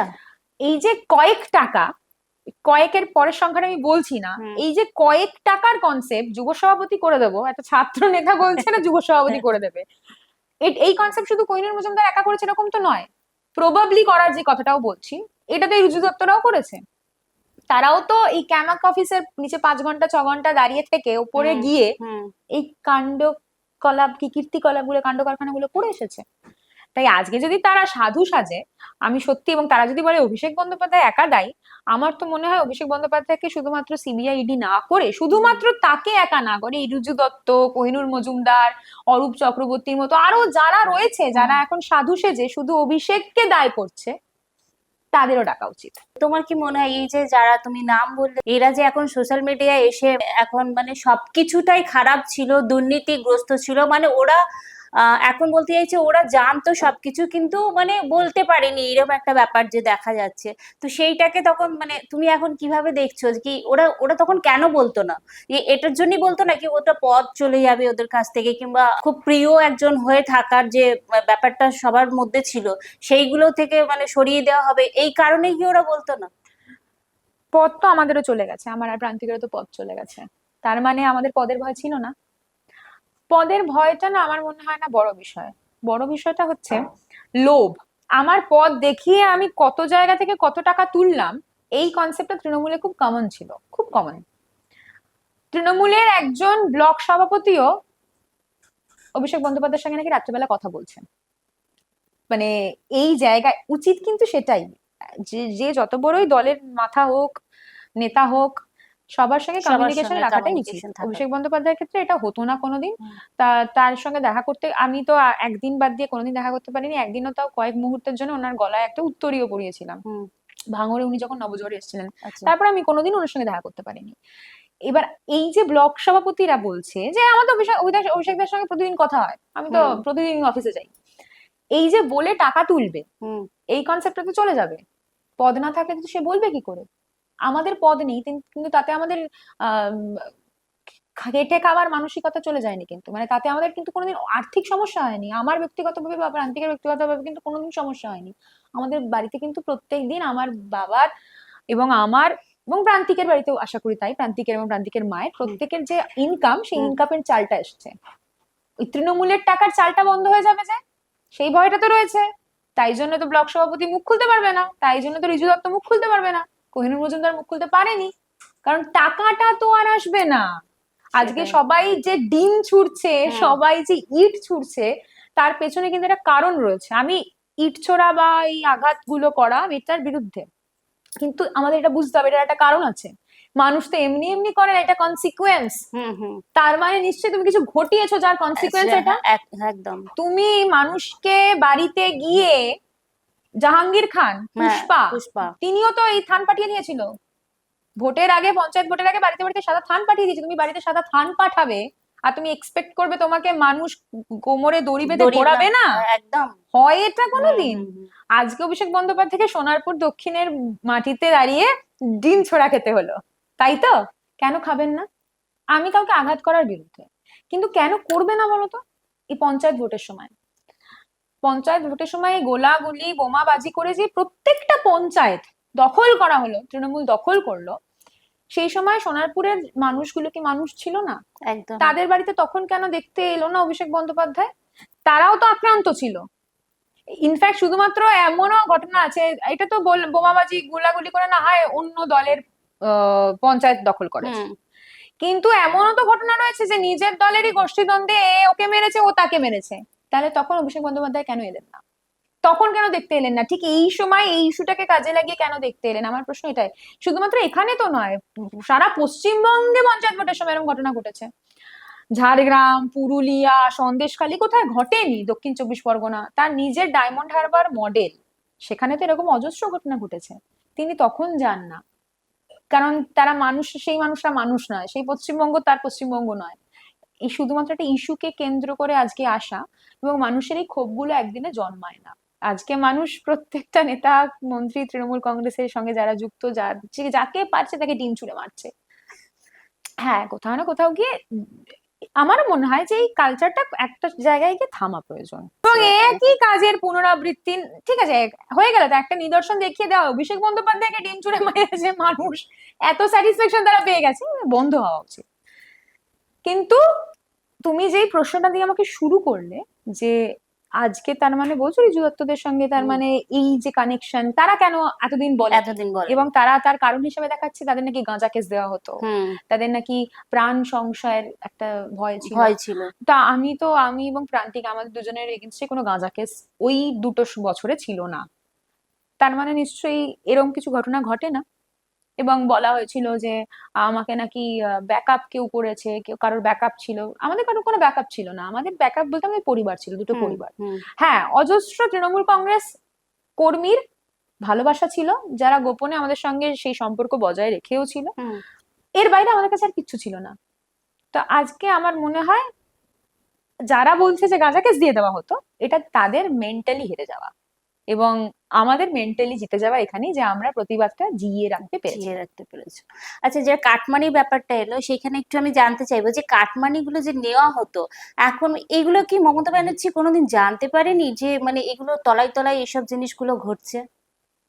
এটা না আমার পক্ষে বলা খুব ডিফিকাল্ট। তার কারণ, প্রথম কারণ তো আমি মমতা বন্দ্যোপাধ্যায়ের মানে ওই ছর্দি বর্দির মধ্যে পড়ি না, আর বাড়ির ছর্দি বর্দিদের মধ্যে পড়ি না। আমি সত্যি বলতে পারবো না, এত ঘনিষ্ঠ আমি নই। কিন্তু এটা সাধারণ মানুষ বা স্বাভাবিক যাকে কেউ প্রশ্ন করে সেই বলবে যে উনি কি কিছু জানতেন না? আচ্ছা, উনি যদি নাই জানেন, এটাও কিন্তু ওনার ব্যর্থতা। আমি ধরো মেনে নিলাম উনি জানতেন না, কিন্তু এটাও কিন্তু ওনার ব্যর্থতা। একদম তাই। তিনি দল তৈরি করেছেন, তিনি সেই দলের নেত্রী, তিনি সেই দলের সুপ্রিমো, তিনি সেই দলকে সরকার এনেছেন, ক্ষমতায় এনেছেন, ক্ষমতায় 15 বছর থাকলেন। উনি যদি তারপরেও না জানেন যে ওনার দলের মধ্যে একটি পার্থ চট্টোপাধ্যায় রয়েছে, একটি জ্যোতিপ্রিয় মল্লিক রয়েছে, তাহলে কিন্তু এটা ওনার ব্যর্থতা। আমার মনে হয় এটাই সাধারণ মানুষের মধ্যে এই প্রশ্নটাই কাজ করেছে, যে কারণে মানুষ কিন্তু এবার সরকার বদলে দিয়েছে, পাল্টে দিয়েছে। একদম। তো মানে এখন যে বর্তমান সরকার, আমাদের বিজেপি সরকার যে রয়েছে, এখন এই সরকারে আমরা এখন যেটা দেখছি, টিএমসির যত বাঘা বাঘা এমএলএ এমপি যারা রয়েছে, তারা এখন এনডিএ সাপোর্টে চলে যাচ্ছে। তো তুমি সেইটার ব্যাপারে কি বলবে? মানে এটা না অনেক অনেক কাটাছেঁড়া করে বলতে হয় বিষয়টা। আমি শুধু এইটাই আমার খুব মানে খারাপ লাগছে ভেতর থেকে, ওই একজনের জন্যই আমার খারাপ লাগে, বাকি কারোর জন্য লাগে না। তাও সেই মমতা বন্দ্যোপাধ্যায়ের জন্য খারাপ লাগে, যিনি দলটা তৈরি করেছিলেন। আজকে তাকে শুনতে হচ্ছে যে তিনি আসল তৃণমূল নন। না, এই যে একটা বিরোধী দল ব্রত বন্দ্যোপাধ্যায় যারা নিয়ে বেরিয়ে এসেছেন, তারা আসল তৃণমূল। মানে এইটা আমার শুনতেও খারাপ লাগে, ভাবতেও হাসি পায় যে যে সিপিএম থেকে এলেন তিনি আসল তৃণমূল হয়ে গেলেন, আর যে দলটা তৈরি করলো তিনি ব্রাত্য হয়ে গেলেন। আর যারা এনসিপিআই তে এনসিপি যোগদান করেছেন এবং যারা এনডিএ এর NDA সঙ্গে জোটে রয়েছেন, আমার তাদের প্রতি সত্যি কিচ্ছু বলার নেই। কারণ আহ, আমি এনডিএ জোটে রয়েছি এই মুহূর্তে দাঁড়িয়ে, না আমি এই মুহূর্তে টিএমসি করি বা ইন্ডিয়া জোটে রয়েছি। তো আমার মনে হয় হিট বাঁচানোর জন্য শুধু নয় বিষয়টা, হয়তো একদিক থেকে দেখতে গেলে হ্যাঁ নিজের লাভের জন্য কতটা লাভবান তারা হবে, কারণ এখন তারা বুঝে গেছে যে তৃণমূল কংগ্রেসে থাকা মানে ডিম, ইট, টমেটো এগুলোই আসবে, এইগুলোই পাবো। এবং তার থেকে বেশি হলে সিবিআইডি। কিছু কিছু ক্ষেত্রে তো এমনি এমনি সিবিআইডি হচ্ছেও না, মানে সিবিআইডি হওয়ার জন্য কিন্তু কারণ যথেষ্ট রয়েছে এদের প্রত্যেকের কারনামা। আমার এটা বলা উচিত কি উচিত না আমি জানি না, আমার হয়তো সেই ধৃষ্টতা দেখানোই উচিত নয়, তবুও বলি একজন সেলিব্রিটি যখন এমপি বা এমএলএ হচ্ছেন না, তার কিন্তু একটা লিস্ট রয়েছে কাণ্ড কারখানার, তো তার জন্যই কিন্তু তাদের বিরুদ্ধে এই অ্যাকশন গুলো হচ্ছে। তবুও আরেকটা যেটা আমার মনে হয় পজিটিভ পয়েন্ট, মানে পজিটিভলি বলবো, এটা তো এতক্ষণ নেগেটিভ নিয়ে আলোচনা হচ্ছিল, এরা যদি না যায় না ওই দিকে বা ওই এনসিপিআই বা ওই জোটে, তাহলে কাজ করার কিন্তু সত্যি প্রবলেম হবে। কারণ এরা তো এখনো রানিং এমপি বা রানিং এমএলএ, তো 5টা বছর বা আরো 2টো বছর থাকতে গেলে আমার মনে হয় এদেরকে কোনো না কোনো কাজ করার জন্য কোনো না কোনো সুসম্পর্ক বা সুজোট বজায় রাখতেই হবে। নইলে যা হয়, একটা এত মার্জিনে একটা দল ক্ষমতায় এসেছে, জিতেছে এতগুলো সিট নিয়ে, তার সঙ্গে কাজ করতে গেলে তো ওই সুসম্পর্কটা বজায় রাখতেই হবে, কিচ্ছু করার নেই। তো হয়তো দ্যাটস ওয়াই এনসিপিআই বা এই আসল তৃণমূল জোট তৈরি হয়েছে। এই বিষয়টাকে আমি যদি তুমি বলো যে কিভাবে দেখছি, তাহলে আমি একটা কথাতেই উত্তর দেবো, সেটা হচ্ছে মমতা বন্দ্যোপাধ্যায় জীবিত থাকাকালীন এই বিষয়টা ঘটছে, এইটা আমার খারাপ লাগার জায়গা মমতা বন্দ্যোপাধ্যায়ের জন্য, বাকি কারোর জন্য না। হ্যাঁ সেটাই, মানে একটু খারাপ তো অবশ্যই লাগছে, কিন্তু এই মমতা বন্দ্যোপাধ্যায়ের জন্য নয়। যেই মমতা বন্দ্যোপাধ্যায় 1998 সালে দলটা তৈরি করেছিলেন, সেই মমতা বন্দ্যোপাধ্যায়ের জন্য খারাপ লাগছে, বাকি কারোর জন্য নয়। কারণ এটা সত্যি কথা, যদি মমতা বন্দ্যোপাধ্যায়ের ছবিটা সরে যায়, তাহলে এদের অনেকেরই, সবার বলবো না, অনেকেরই কিন্তু ভোটে জেতার কোনো দূর দূরান্তে আশা থাকবে না। আচ্ছা, আরেকটা যেটা বলছি, এখন দিদি যেটা করতে চলেছে ইন্ডিয়া জোট যেটা, সেটাকে তুমি কিভাবে দেখছো? মানে দিদি এখন কংগ্রেসের সঙ্গে জোট করছেন, কি দিদির কাছে আমি যতটুকু জানি তখন সম্ভবত ভোটের আগে মানে কংগ্রেসের থেকে একটা, মানে কংগ্রেস থেকেই তো উনি তৃণমূলে এসেছিলেন, মানে তৈরি করেছিলেন। হ্যাঁ, তারপরে আবার ইন্ডি জোটে মানে কংগ্রেসের সঙ্গে হাত মেলানো ব্যাপারটা তুমি কিভাবে দেখছো? না, আমি তাই বলছি, দিদির কাছে ভোটের আগে মনে হয় কংগ্রেসের পক্ষ থেকে, মানে আমাদের ওয়েস্ট বেঙ্গল কংগ্রেসের পক্ষ থেকে নাকি একটা, মনে হয় সম্ভবত, আমি ভুলও হতে পারি ঠিকও হতে পারি, যে একটা নিশ্চয়ই গেছিল, আবেদন গেছিল যে এবার একসঙ্গে জোটে লড়ার জন্য। তখন মনে হয় দিদি প্রত্যাখ্যান করেন ভোটের আগে। আর এখন পরিস্থিতি এমন যে দিদি ভোটের পর একটি লাইভে সেটা বলতে বাধ্য হন যে সিপিএম আসো আমার সঙ্গে, হ্যাঁ সবাই একসঙ্গে আমরা বিরোধিতা করবো, এবং সিপিএম বলে দেয় স্পষ্ট যে আমরা নেই। তো এই কংগ্রেসের সঙ্গে যাওয়ার যে এটা দিদি কি কূটনৈতিক মনোভাব থেকে করেছেন আমি জানি না, তবে আমার যেটা মনে হয় এখন কংগ্রেস ছাড়া তো সত্যি আর মমতা বন্দ্যোপাধ্যায়ের কাছে অপশন নেই। এটাতে কি লাভবান হবেন মমতা বন্দ্যোপাধ্যায়? 100% লাভবান হবেন। আজকে যদি কংগ্রেস এরপর প্রত্যেকটা জায়গায় সিট দেয়, 100% দেবে, এরপর তো নিশ্চয়ই দেবে। তো সেই ম্যাসিভ সিটে তৃণমূল কংগ্রেস, যেই ধসটা নামলো, তৃণমূল কংগ্রেস যতগুলো সিটে পিছিয়ে ছিল 2029 সালে যদি ভোট হয় এবং সেই ভোটে যদি এমপি ইলেকশন হয় এবং তাতে যদি কংগ্রেস সবকটা সিটে প্রার্থী দেয়, যেটা এইবার 2026 সালে বিধানসভা ইলেকশনে দিল, তাতে এই জোট মানে ইন্ডিয়া জোট, কংগ্রেস তৃণমূলের যে জোট, আমার মনে হয় যদি কংগ্রেস ভালো ফল করতে পারে ইন্ডিয়াতে সেন্ট্রালে, তাহলে তো অবশ্যই লাভবান হবে। কিন্তু সেটা কি তোমার মনে হয় যে এনডি জোট যেটা রয়েছে এখন তো 300 পার ব্যাপারটা রয়েছে, তো সেইখানে কি এটা কম্পিটিশন দিতে পারবে? কম্পিটিশনের ব্যাপারটা আমি এটা আগেও একদিন বললাম একটি জায়গায়, আমি এখনো বলছি, যদি বিজেপি মনে করে যে এই, মানে আমি ওয়েস্ট বেঙ্গলের কথা বলি, এই তৃণমূলেরই কাউন্সিলরদের দলে নেবে, এই তৃণমূলেরই এমএলএ এমপিদের দলে নেবে, নিজের দলে মানে বিজেপিতে নেবে, তাহলে কিন্তু ডিফিকাল্ট আছে। বিজেপিকে যদি লড়তে হয়, তাহলে বিজেপিকে কিন্তু ওই ভালো তৃণমূল খারাপ তৃণমূল বলবো না, তবে ইন্ডিপেন্ডেন্টলি লড়তে হবে, এবং ইন্ডিপেন্ডেন্ট হিসাবে কিছু ক্রিম পলিটিক্যাল ব্যক্তিত্ব, পার্সোনালিটি বা কিছু ক্রিম এমএলএ এমপিদের নিতে হবে হুম। যাদের নিয়ে কাজ আছে। ওই ঝাঁকের কই যদি নিয়ে নেয় তাহলে কিন্তু বিজেপির মুশকিল আছে 2029 এর ক্ষেত্রেও। হ্যাঁ, সেটা তো বলাই হয়েছে, মানে এনডি জোটে ওরা আছে, সাপোর্ট করছে, এটা ঠিক আছে, কিন্তু তারপরে বিজেপিকে দরজা খোলার সময় হ্যাঁ ওই এনডিএ জোটের সবাইকে বা এনসিপিআই সবাইকে যদি নিয়ে নেয় হ্যাঁ তাহলে কিন্তু তখন তো মুশকিল। মুশকিলই আছে। এটা ওয়েস্ট বেঙ্গলের ক্ষেত্রে আমি বলতে পারি। হ্যাঁ, কারণ ওয়েস্ট বেঙ্গলের মানুষরা তো খুব মানে সজাগ হয়ে এনেছেই তো, মানে মানে এদেরই তো বিপক্ষেই তো ভোট দিয়েছে ভোট না, দিয়েছে। আবার সেইগুলোই তো যদি আবার এই একদম। বিজেপিতে চলে আসে তাহলে তো কোনো আর মানুষ কিন্তু এখন ভীষণ সজাগ হয়ে গেছে। হ্যাঁ। মানুষের কাছে এখন ফার্স্ট প্রায়োরিটি হয়ে গেছে আম, নিজে কতটা পাচ্ছে, মানুষ কতটা একদম। সুযোগ সুবিধা পাচ্ছে। কারণ আমি এই রিসেন্টলি একটা ঘটনা দেখলাম। আগের দিন আমি কলকাতার মধ্যে ট্রাভেল করছিলাম, তো দেখছি একটি গাড়িতে লেখা আছে ওয়েস্ট বেঙ্গল বলে একটা দেওয়া আছে, মানে তোমার ট্যাগ দেওয়া আছে হুম। পেছনে, ঠিক আছে? তো প্রবাবলি ওটা কোনো অফিসিয়ালস এর গাড়ি হবে। তো গাড়িটা কোনো সিগন্যাল মানবে না, হুম তো গাড়িটা হর্ন দিয়েই যাচ্ছে ক্রমশ, ঠিক আছে, দিয়েই যাচ্ছে। হুম তো সামনে কতগুলো র্যাপিডো ছিল, যথারীতি তারা কেউ সাইড হচ্ছে কি কেউ মানে চেষ্টা করছে সাইডে যাওয়ার, খুব জ্যাম। এর সিগন্যালটা ক্রস করে যে গাড়িটা গেল, র্যাপিডো গুলো সব পেছনে গেল, সব করে র্যাপিডো। হুম র্যাপিডো গেলে গাড়িটাকে আটকালো, দাঁড়ালো, দাঁড়িয়ে গাড়িটাকে অকথ্য ভাষায় গালাগালি করলো। এই যে মানুষ এখন বুঝে গেছে যে কারোর জন্য মানুষ বিব্রত হতে রাজি নয়। এই যে সিগন্যাল না মেনে চলে যাওয়া, অন্যকে হুম, বিব্রত হুম, করা, মানুষ কিন্তু এগুলো এখন বুঝে গেছে, মানুষ এগুলো কিন্তু আর হতে দেবে না। ভেরি রিসেন্ট মনে হয় কোথাও থেকে আমাদের বর্তমান যিনি মুখ্যমন্ত্রী হুম। শুভেন্দু অধিকারী আসছিলেন, সেখানে রাস্তা আটকে দেওয়া হয়েছিল। এবার সিএম আসলে অবশ্যই একটা একটা থাকে, প্রোটোকল থাকে। প্রোটোকল থাকে, সেখানে আমাদের কারোর কিচ্ছু করার হুম নেই। হুম কিন্তু মানুষের মধ্যে এই যে সহনশীলতাটা কমে যাওয়া, হুম এটা কিন্তু এখন মানুষ বুঝিয়ে দিচ্ছে ব্যালেটে বা ইভিএম এ। তো আমি বলবো এই ক্ষেত্রেই বা এই কারণে তুমি যে প্রশ্নটা করলে যে কতটা লাভবান দিদি হবে, হুম।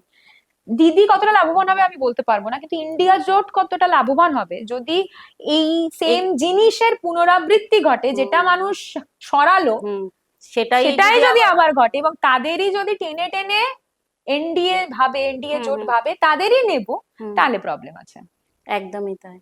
আচ্ছা, আর একটা বললেই নয়, যেহেতু আমরা মানে এই ছাত্র সমাজ নিয়েও কথা হচ্ছিল, যে আমাদের বিগত সরকারের শিক্ষা দুর্নীতি যেটা দেখেছি, হুম হুম। হ্যাঁ, সেইটা তুমি একটু যদি বলো যে না, সেটা আমি বললাম যে এই পার্থ চট্টোপাধ্যায় দিদির দলে হুম রয়েছে, এটা কি জানতেন? আমি এটা হুম একটু আগেই বললাম। শিক্ষা দুর্নীতির ব্যাপারটা আমরা এটারও প্রতিবাদ করেছিলাম যখন প্রায় 26,000-এর মতো সংখ্যাটা এত চাকরি চলে গেল। হুম আমি নিজে এসএসসি পরীক্ষা দিয়েছি, তো আমি এটার প্রতিবাদ সবসময় করেছি, এর বিরোধিতা করেছি, হুম এবং আমি এই বিরোধিতা আজীবনও করব, যদি যেখানে সেটা যে সরকারি হোক। আমি, তুমি যদি এটা নিট কেলেঙ্কারি বলো, মানে হুম যেটা এই যে রিসেন্ট হলো হ্যাঁ ডাক্তারি হ্যাঁ পরীক্ষার ক্ষেত্রে, ডাক্তারি বলতে সেটারও আমি অবশ্যই বিরোধিতা করব, এবং আগেও আমি সেটার বিরোধিতা করেছি। শিক্ষা, স্বাস্থ্য, খাদ্য, হুম এই বিষয়গুলো যদি একটু টলমলে হয়ে যায় না, মানুষের মধ্যে বিরক্তি এগুলো তো চলে আসে। Very sensitive. মানুষ কিন্তু হুম নিজে থেকেই বিরক্ত হয়ে যায়, হুম মানে তোমাকে আলাদা করে মানুষকে সজাগ করতে হয় না।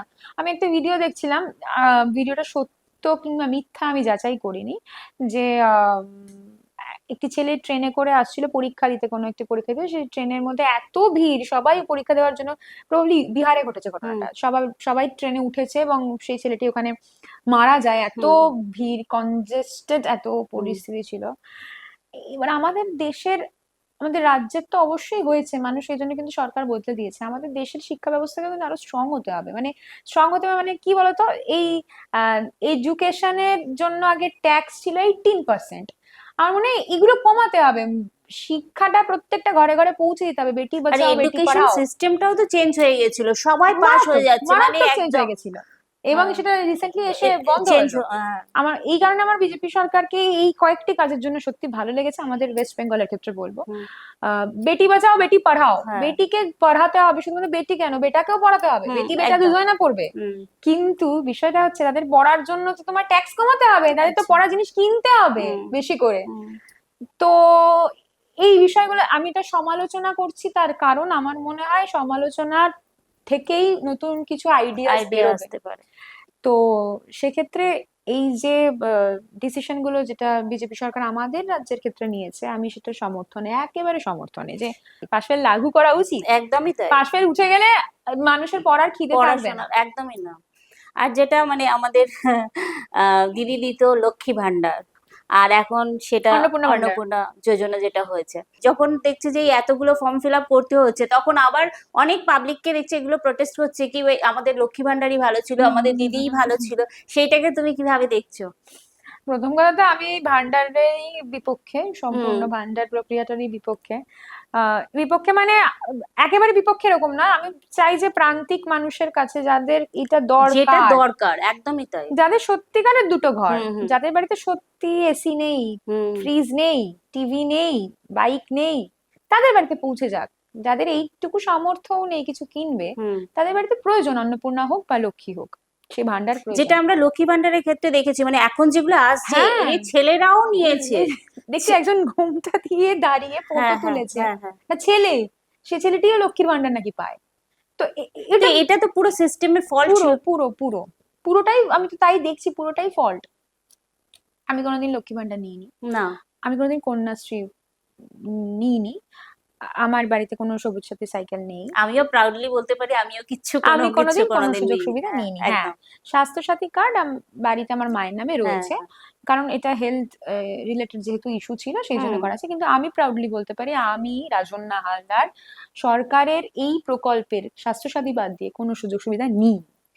তো আমি সেই জায়গা থেকে দাঁড়িয়ে এটা নিজেও খুব বিশ্বাস করি, যেটা আমি বলি আমি সেটা করারই চেষ্টা করি নিজের ক্ষেত্রেও। হুম আমি এই কারণে বিশ্বাস করি, আহ আমি বলছি আমি ভাতার বিরুদ্ধে, অথচ আমি ভাতা নিচ্ছি, তাহলে তো সেটা ভালো দেখায় না, মানুষের কাছেও ভালো বার্তা যায় না। আর ভাতা দিয়ে শির দ্বারা ভেঙে দেওয়া হয়। হুম। আমাকে 2000 টাকার ভাতা না দিয়ে যদি আমাকে 20,000 টাকার চাকরি সরকার চাকরি দেয়, দেয়, হ্যাঁ। তাহলে মনে হয় আমার সেটা বেটার হবে। হুম আমার মাকে 2000 টাকার হাতে গুঁজে দিল, আর আমার মায়ের সন্তান বেকার হয়ে বাড়িতে বসে বসে থাকলো, থাকলো। তাতে আমার মাও মনে হয় না খুব একটা বেশি সুখী হবেন। হুম হুম। তো সেই জায়গায় দাঁড়িয়ে সেটা অন্নপূর্ণা ভান্ডার হোক কিংবা লক্ষ্মীর ভান্ডার, আমার মনে হয় ভাতা সিস্টেমটা লিমিটেড করে দেওয়া উচিত, যাদের প্রয়োজন যাদের তাদের দেওয়া প্রয়োজন, উচিত, হ্যাঁ। এবং যাদের প্রয়োজন নয় এই তাদের যে থেকে মানে এই যে আমি বলছি 12 পাতার ফর্ম, এটা তো ইনফরমেশন এই জন্যই নেওয়া হচ্ছে, হ্যাঁ, যে কারা এর কার জন্য নিয়ে। মানে অ্যাপ্রোপ্রিয়েট তাদেরই দেওয়া হবে। একটা স্ট্যান্ড চলছে কি ভাই লক্ষ্মী ভান্ডার, আমাদের তো দিদি এইসব করাতো না, আমাদের ফর্ম ফিল আপ করতাম আমরা পেয়ে যেতাম, আর এখন আমাদের সমস্ত ডিটেলস দিতে হচ্ছে, তো আমাদের কেন সরকার এই ডিটেলস নেবে? এইগুলো যে একটা চলছে, মানুষ কোনো এগুলো। একটা চেঞ্জ হলে না হুম সাময়িক অনেক সমস্যা হয়। হুম এটা সিপিএম গিয়ে যখন তৃণমূল এলো অনেক রকমের সমস্যা হয়েছিল, তৃণমূল গিয়ে বিজেপি এসে সমস্যা হয়েছে, হুম। বা আজ থেকে আগামী 10 বছর 15 বছর পর যখন বিজেপি চলে গিয়ে অন্য দল আসবে, সেই সমস্যা হবে। একদমই তাই। তো এই সমস্যাগুলো একটা নতুন সরকার এলে তৈরি হয়। একটা নতুন সরকার এসে, এটা সদ্যজাত মানে নিউ বর্ন বেবি, তাকে তো সেটেল হতে টাইম দিতে টাইম হবে। দিতে হবে। একটা বাড়িতে নতুন পোষ্য এলেও আমাদেরকে তাকে টাইম দিতে হয় সেই হুম জায়গায় মানিয়ে নিতে। তো হুম নতুন সরকার এসছে, মানুষের অনেক ক্ষোভ বিক্ষোভ থাকবে, হুম। একটা হিউজ চেঞ্জ হয়েছে, হিউজ দুর্নীতি। তুমি লক্ষ্মীর ভান্ডার ফর্ম ফিল আপ বলছো, তুমি যে কোনো ফর্মে যে কোনো যেখানে হাত দেওয়া হচ্ছে সেখানেই তো সেখানেই হিউজ দুর্নীতি। দুর্নীতি হয়েছে। মানে এই পুর প্রশাসন গুলো যেটা, মানে যেটা আমাদের হ্যাঁ হ্যাঁ, পৌরসভাগুলো, পৌরসভা। ব্যাপক দুর্নীতির সেখানে গল্প রয়েছে। তাই একটা নতুন সরকারকে সেটেল হতে গেলে অনেক রকমের ভালো মন্দ নিয়ে সেটেল হতে হবে। সেই জায়গায় দাঁড়িয়ে আমার মনে হয় অন্নপূর্ণা ভান্ডারের ক্ষেত্রে, যেহেতু তুমি শুধুমাত্র এই টপিকটা তুললে, আমি এই টপিকের ক্ষেত্রে বলবো যে আমাদের অবজার্ভ করার টাইম এসেছে, এবং ভাতাটা লিমিটেড করে দেওয়া উচিত। একদম। কিন্তু আবার তুমি যদি এই প্রশ্নটা আমাকে হকার নিয়ে করো, হ্যাঁ, হকার নিয়ে এটা আমার নেক্সট কোশ্চেন ছিল। হ্যাঁ, যে হকার নিয়ে যদি প্রশ্ন হয়, তাহলে আমার মনে হয় সরকারের উচিত যে ওনাদের একটা বিকল্প জায়গা হ্যাঁ খুঁজে দেওয়া বা তৈরি করে দেওয়া উচিত। এটা তো ঠিক দিদি যে তুমি 5 টাকার চা খেয়ে যে হুম আরাম পাবে, তুমি 50 টাকার চা খেয়ে তোমার মানে আরামের বিষয় নয়, মানসিক আরামটা নেই। 5 টাকার চা ঠেকে বসে গল্প করতে করতে খেতে মারাত্মক লাগে। হুম হুম হুম। তবে এই ক্ষেত্রে একটা কথা আমি বলবো, এই রেলের প্রপার্টিতে নাকি যেই দোকানগুলো ছিল, দোকান, হুম সেগুলোকে নাকি, আমি যতটুকু জানি, আমি ভুল জানলে আমাকে নিশ্চয়ই কেউ কারেক্ট করে হুম দেবে, 2018 সাল থেকে নাকি তাদের কাছে নোটিশ ছিল। তো আমার মনে হয় এই সরকার যদি আরো একটু বেশি সংবেদনশীল হয় তাদের প্রতি, এবং তাদের, হ্যাঁ, যেটা রেলের প্রপার্টি সেখান থেকে না হয় তুলে দিল, দিয়ে আলাদা একটা জায়গায় একটা, তাদের হুম ব্যবস্থা করে দিল, তাহলে মনে হয় বেটার হতো হুম জিনিসটা। হুম তার কারণ তুমি দেখবে যে কোনো রাজ্যে যাও যেখানে বিজেপি ক্ষমতায় রয়েছে, সেখানে কিন্তু রেলের প্রপার্টিতে কোনো দোকান তারা করতে দেয় না। তৃণমূল নেহাত একটা ওই ডিলিং সেটিং এর ব্যাপার হুম ছিল হুম বিগত কয়েকদিন হুম ধরে। আমি যেটা বলছিলাম যে সোনারপুর দক্ষিণের ক্ষেত্রে আমি বলতে পারি যে একটা দোকান, সেই দোকানটা ওই জায়গায় তাকে করতে দেবে বলে, দোকানটা দেবে বলে, সে হয়তো ওই মাসে 50,000 টাকা রোজগার করবে দোকানটা চালিয়ে, তাকে দোকানটা ওখানে করার জন্য 50 লাখ টাকা দিতে হবে নেতাদেরকে। এই যে কনসেপ্ট, আমার মনে হয় একটা সরকার, যে সরকার ছিল, এই দোকান হকার্স তাদেরকে শুষে নিল এতদিন ধরে, হকারি করতে হবে বলে টাকা দিতে হবে। হুম হুম হুম, আর আরেকটা সরকার যে এসেছে, আমার মনে হয় তাদের আরেকটু সংবেদনশীল এবং একটা বিকল্প রাস্তা যদি একটা। খুঁজে দেওয়া যায়, তাহলে এই মানুষগুলোর জন্য কিছু ভালো কাজ করা যাবে। আচ্ছা, যেটা মানে কিছুদিন আগেই আমি দেখছিলাম যে আজকে যারা পাল্টি খাচ্ছে তারা সব সময় এখন যে বলছে যে মানে আমরা বলতে সুযোগ পাইনি। আমি কিছুদিন একটা নিউজে ক্লিপস দেখছিলাম, কল্যাণ ব্যানার্জি বলছে যে সব সময় দলে, তুমি যেহেতু টিএমসির একজন কর্মী ছিলে, তো দলে সবসময় স্পেস ছিল বলার। হ্যাঁ, কিন্তু কল্যাণ ব্যানার্জি এটা বলছেন, কিন্তু ওরা এখন বলছে কি দলে আমরা মানে এই স্পেসটা কোনোদিন পাইনি। যেটা মানে আমাদের যে কথাগুলো আমরা বলবো সেটাও ওরা কোনোদিন স্পেস পায়নি। আর কল্যাণ ব্যানার্জি বলছে দলে সবসময় একটা স্পেস ছিল, তখন তারা কেন বলেনি।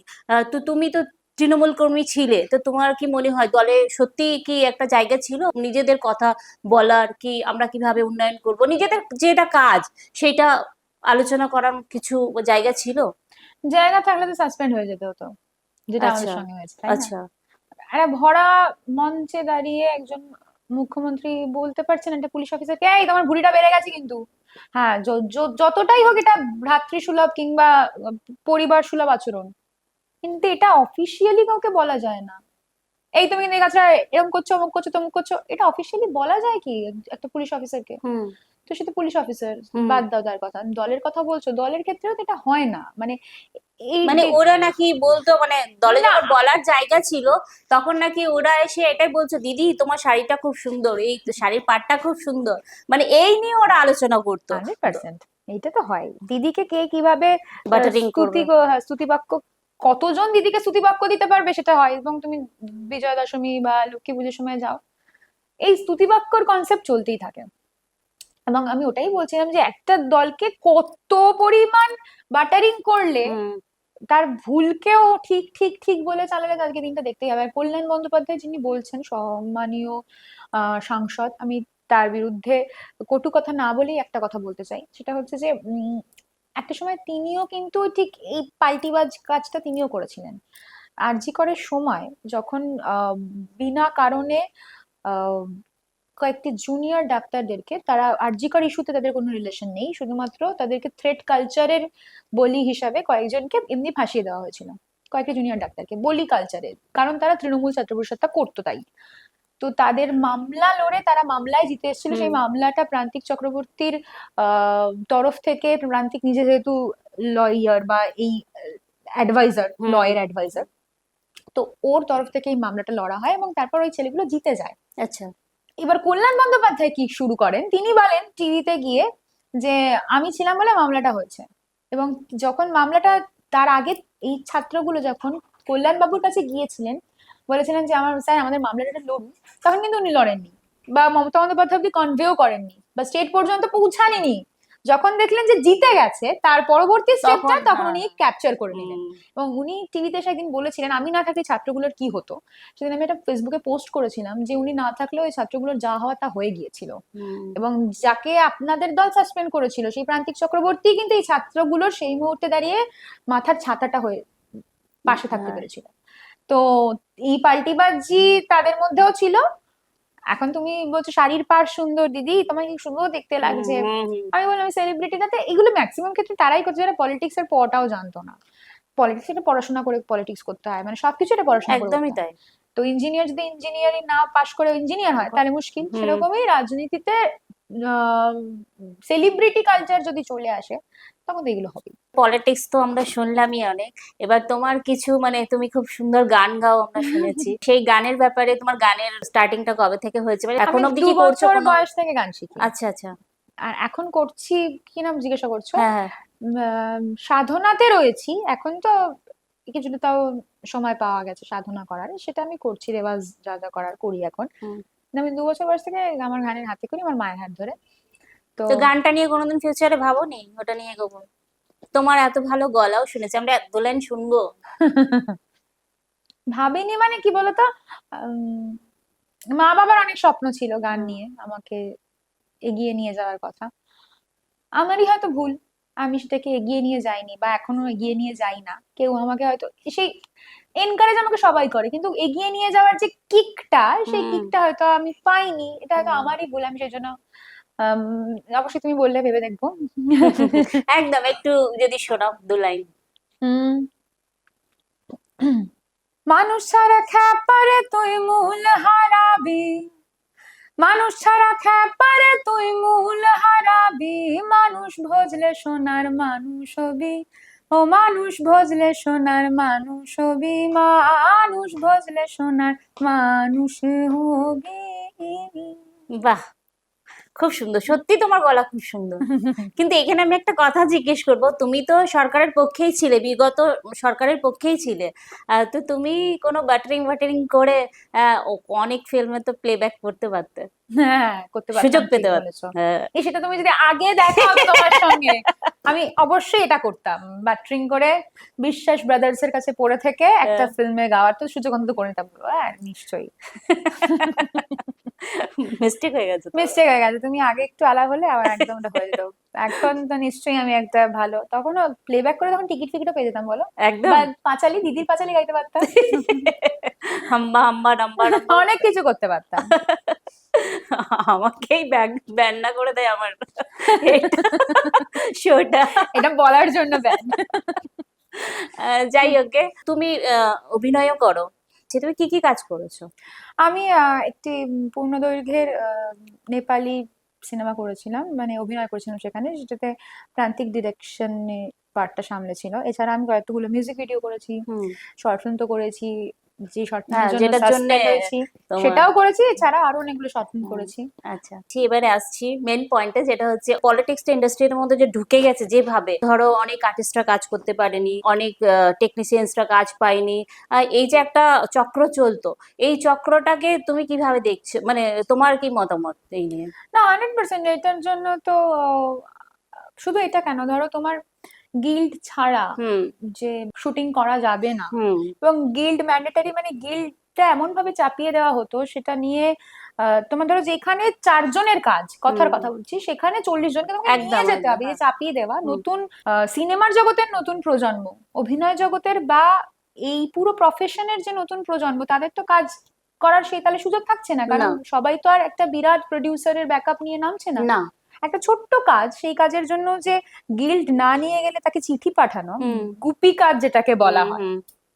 এই যে কালচারটা শুরু হয়েছিল, আমি এটার মারাত্মক বিরুদ্ধে ছিলাম। এবং সম্ভবত অনির্বাণ অভিনেতা, হুম। সম্মানীয় অভিনেতা অনির্বাণ, তিনিও ছিলেন হুম। এর বিরুদ্ধে, যে কারণে তাকে ব্যান্ড। কাজ করতে দেওয়া হয়নি। হুম। আমাদেরও অনেক কাজের ক্ষেত্রে কিন্তু এই প্রবলেমটা হয়েছিল। আমাদের কাজের ক্ষেত্রে কেন হয়েছিল এই সমস্যাটা, আমরা তো বিরাট একটা ব্যাকআপ প্রডিউসার ব্যাকআপ বা না, না, ইকোনমিক্যাল না, ব্যাকআপ না। নিয়ে হুম। কাজটা করিনি না। আমরা। একটা, আমি এই প্রসঙ্গে বলি, আমরা একটা পাহাড়ে একটা ছবি, মানে সিনেমা বানিয়েছিলাম, পাহাড়ের একজন স্বাধীনতা সংগ্রামীর চরিত্রকে নিয়ে। হুম। তো সেই সিনেমাটা বানানোর সময় আমাদেরকেও কোথাও না কোথাও গিয়ে একটা পর্যায়ে গিল্ড ছাড়া কাজ করতে হয়েছে। হুম। কারণ একটা পাহাড়ের প্রত্যন্ত গ্রামে ওই 40 জন নিয়ে যাওয়া বা 50 জন নিয়ে যাওয়া ইজ ভেরি ডিফিকাল্ট। তো তারপরে আমাদের কাজটা যারা যারা করেছেন তাদের কাছে সেই চিঠি এসেছিল, তো আমরাও ভুক্তভোগী। আমার মনে হয় এই কালচারটা এখন বন্ধ হচ্ছে, যদি বন্ধ হয়ে থাকে আমি খুব খুশি হব, তাহলে স্বাধীন ছোট ছোট নিরপেক্ষ ডিরেক্টররা কাজ করতে পারবে, হুম। আমাদের মতো যারা নিজেদের কাজ করে তারা কাজ আমরা তো করতে এটাই পারবে। আশাবাদী এখন, যে আমরা সৌরভ বিশ্বাসকে যে অ্যারেস্ট করা হয়েছে, যে দুর্নীতিগুলো এখন মানে বেরিয়ে আসছে, এই মানে এইটার ব্যাপারে কি বলবে তুমি? দুর্নীতি তো তখনও ছিল, এখন কতটা বেরিয়ে আসবে আমি জানি না, এরপরেও থাকবে, মানে এদেরই হুম। থাকবে, এই হুম। তৃণমূলের নেতাদেরই এরপরেও হুম। দুর্নীতি থাকবে। হুম। তো সেটা আশা করছি যত দ্রুত সম্ভব। সাধারণ দুর্নীতি কে করলো বিশ্বাস করা, একটা সত্যি কথা বলি, আজকে হয়তো কথাটা মনে হবে রাজন্যা বিরুদ্ধে কথা বলছে, কে কত দুর্নীতি করলো তাতে কিচ্ছু এসে যায় না, যতক্ষণ না সেই দুর্নীতি সাধারণ মানুষের রুটি রোজগারে এফেক্ট ফেলে। স্বরূপ বিশ্বাস কত টাকা কামালো কিচ্ছু এসে যেত না, কিন্তু হুম। যতক্ষণ না তারা এই ইন্ডাস্ট্রিটাকে পুরো গিলে খাওয়ার মতো পরিস্থিতি না এসেছে। আজকে এই জায়গাটা, তাদের দুর্নীতি কত আছে আমার কিচ্ছু এসে যায় না, কিন্তু এই জায়গাটা যেন আগামী দিন তৈরি না হয়, দ্যাট ইজ ইম্পর্টেন্ট। আচ্ছা, মানে তুমি পুরোপুরি ভাবে এখন টিএমসি থেকে সরে এসছো। হুম। তো আমরা কি আশা রাখবো পরবর্তী বিজেপিতে তুমি জয়েন করছো? না না, আমি নিজেই এখনো পর্যন্ত সেই আশা রাখিনি। হুম কারণ এটা তো একটা প্রসেস। হুম আমি আমি আহ, আমারটাই শুধু বলতে পারি, মানে আমি বলতে চাচ্ছিলাম আমি এবং প্রান্তিক, হুম কিন্তু আমার মনে হয় আমারটাই শুধু বলা উচিত এখানে। আমার মনে হয় একটু অবজার্ভ করা উচিত পুরো সিনারিওটাকে, সিচুয়েশনটাকে। হ্যাঁ, এখন তো পুরো সবাই বিজেপিতে যাবে। হুম হুম যখন আমাদের বিজেপি যাওয়ার কথা উঠেছিল, হুম তখন তো আমাদের মা মাসি চরিত্র তুলে কথা বলা হয়েছিল, এই ঋজু দত্তরাই কথা বলেছিল, হুম বিরাট বিরাট কথা হুম কোহিনুররাই বলেছিল। হুম আজকে দেখছি তারাও বিজেপিতে যাচ্ছে। তো এই সময় সবাই যদি বিজেপিতে যায়, তাহলে তাদের আর আমাদের মধ্যে পার্থক্য থাকতো না। পার্থক্য কারণ থাকবে। আমরা 2024 সালে বিরোধিতা করে, আমরা সঠিক সময় সঠিক কথা উচিত কথা বলে বিরোধিতা করেছিলাম।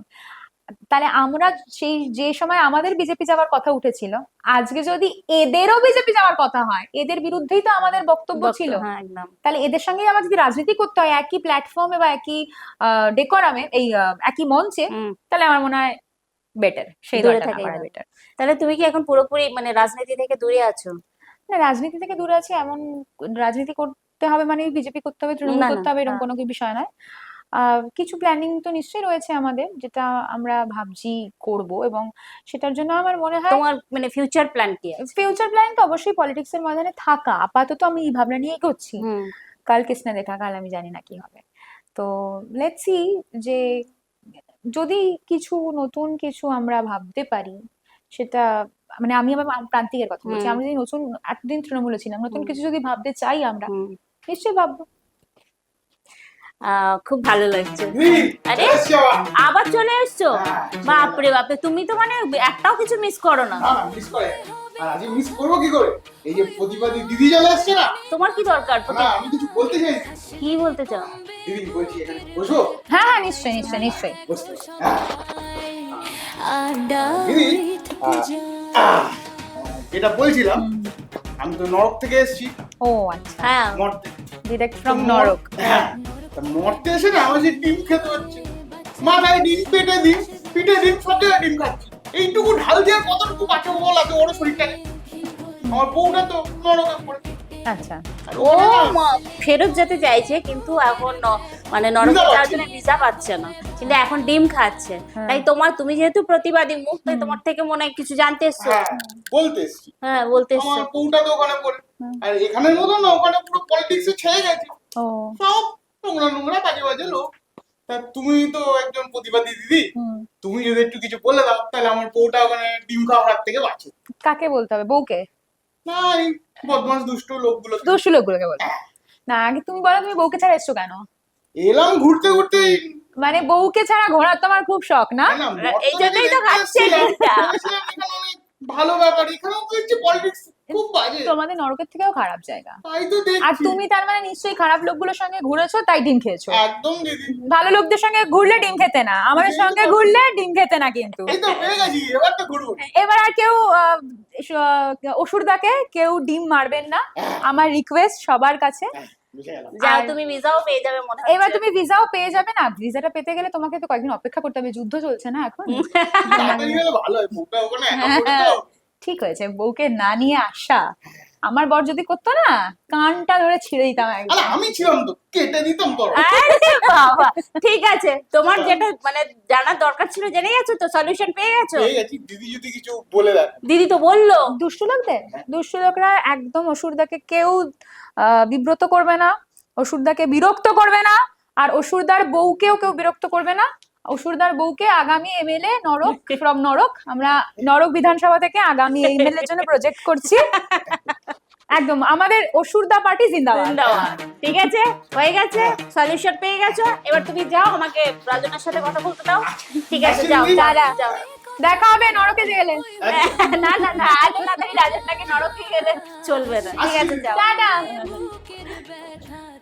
তো যাই, যেটা যাচ্ছিলাম, আমাদের এই আড্ডা উইথ পূজার পাশাপাশি আমরা কিছু সমাজের রিয়েল হিরোদেরও এখানে ডেকে আমরা সম্মানিত করি। আচ্ছা। তাই আমি ডেকে নেব একজন সমাজকর্মী তন্দ্রাদিকে। আচ্ছা, তন্দ্রাদি, প্লিজ একটু এসো।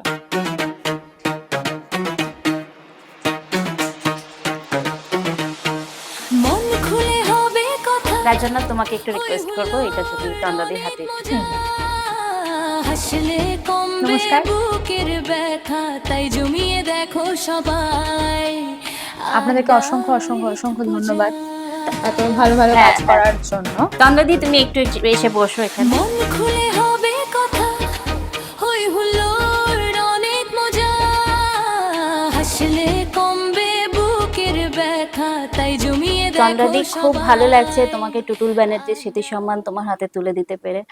তাই তোমাকে একটু রিকোয়েস্ট করব কি তুমি যে সমাজে যে কাজগুলো করছো সমাজকর্মী হিসাবে একটু যদি দর্শকদের বলো, আমি আর রাজন্না দুজনেই শুনতে চাইবো। আমারও টুটুল ব্যানার্জির স্মৃতি হিসাবে যে চক্র প্রোডাকশনের তরফ থেকে আমিও মেমন্টো পেলাম, আমারও ভীষণ ভালো লাগছে। আমি কোনদিন ভাবিনি যে এইরকমও আমার হবে। আমরা জামশেদপুরে অন্বেষা নামে এক সামাজিক সংস্থা আছে, সোশ্যাল ওয়ার্ক ওখানে করে। আমরা গ্রামে গঞ্জে যাই, সেখানকার মেয়েদের মানে ক্যারাটে শেখানো, গান শেখানোর জন্য আমরা মাস্টার রেখেছি। মাঝে মাঝে আমরা দেখতে যাই, আমরা বৃক্ষরোপণও অনেক জায়গায় করেছি।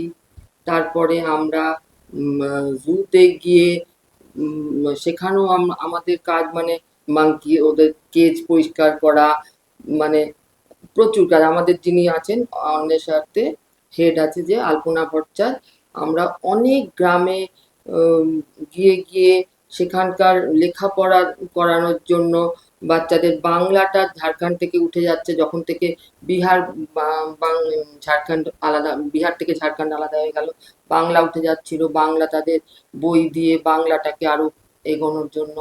তারপরে অনেক গরিবদের আমরা মানে খাবার দাবারও আমরা সাপ্লাই করি।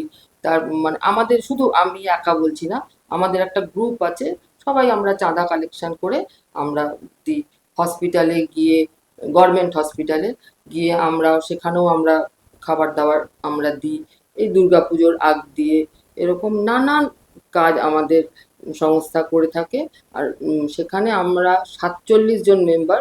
47 জন মেম্বারের কোনো বাধ্যবাধকতা নেই যে তোমাকে এত এত টাকা দিতে হবে, যার যতটা ক্ষমতা হিসাবে দিয়ে আমাদের একটা কালেকশন হয়। সেই কালেকশন থেকে আমরা যেখানে যেটা আমাদের মনে হয় যে এটা করলে ওইখানটায় ভালো হবে, আমরা সেই সব কাজগুলো করেছি। সত্যি খুব মানে প্রাউড ফিল হচ্ছে কি অবশ্যই। এরকম ভাবে এগিয়ে এসে সবার গরিব দুঃখীদের পাশে থাকা, সত্যি খুব গর্বিত ফিল করছি। আর আমাদের এই মঞ্চে আসার জন্য সত্যি থ্যাংক ইউ ভেরি মাচ। আমাকে এই মঞ্চে মানে এনেছো তোমরা, আমি যে কতটা গর্বিত সেটা আমি বলতে পারি না। রাজনা সত্যি ভালো লাগলো বলো আমি আজকের দিনে। গর্বিত, উনি নন। কারণ আমি এরকম একজন মানুষের সঙ্গে এই একই মঞ্চ মানে একই প্ল্যাটফর্ম শেয়ার করছি। আমি প্রাউড যে আমরা তো মুখে কথার কথা বলছি, হুম। রাজনীতিতে এখন তো সবাই কথার কথা কথার বলছে। কথা, বেসিক্যালি রাজনীতি মানে যেটা মানুষের কাজ, মানুষের জন্য, মানুষের সেবা সেটা করা। উনি করে দেখাচ্ছেন। আপনাকে অসংখ্য ধন্যবাদ। রাজন্না, তন্দ্রাদি এই সমাজসেবামূলক তো কাজ করেনি, পাশাপাশি ইনি অ্যাক্ট্রেসও আছে, মানে এটা একটা ওনার শখ। হ্যাঁ, মানে আপনি কি ওই বিশ্বাস ব্রাদার্স এর সময় থেকেই? না না না, একদম না। আমি দেবা স্যার আমাকে একটা চান্স দিয়েছে। ফার্স্ট আমি ওখানেই করেছি, চক্র প্রোডাকশন আন্ডার একটা বাহ। শর্ট মুভি সাজিস নাম, সেটাতে আমি মায়ের রোল করেছি। বাহ। আর ইচ্ছে আছে এই ইন্ডাস্ট্রিতে মায়ের রোল, জেঠিমার রোল। এখন তো আমার যা বয়স, আমি কোনো হিরোইন হব না, সেইতে কেউ জানে যদি- না, নীনা গুপ্তা এই বয়সে যদি হিরোইন হতে পারে, আপনিও হতে পারেন। একদম। যাই হোক, ইচ্ছে আছে। কলকাতাতে এখন শিফট করেছি, যে যদি কিছু নিশ্চয়ই অবশ্যই হবে, নিশ্চয়ই হবে, অবশ্যই নিশ্চয়ই হবে। রাজন্না, তোমাকে আমাদের চক্র প্রোডাকশনের তরফ থেকে তোমাকে একটু সম্মানিত করব। আচ্ছা। বনলতা প্লিজ একটু এসো।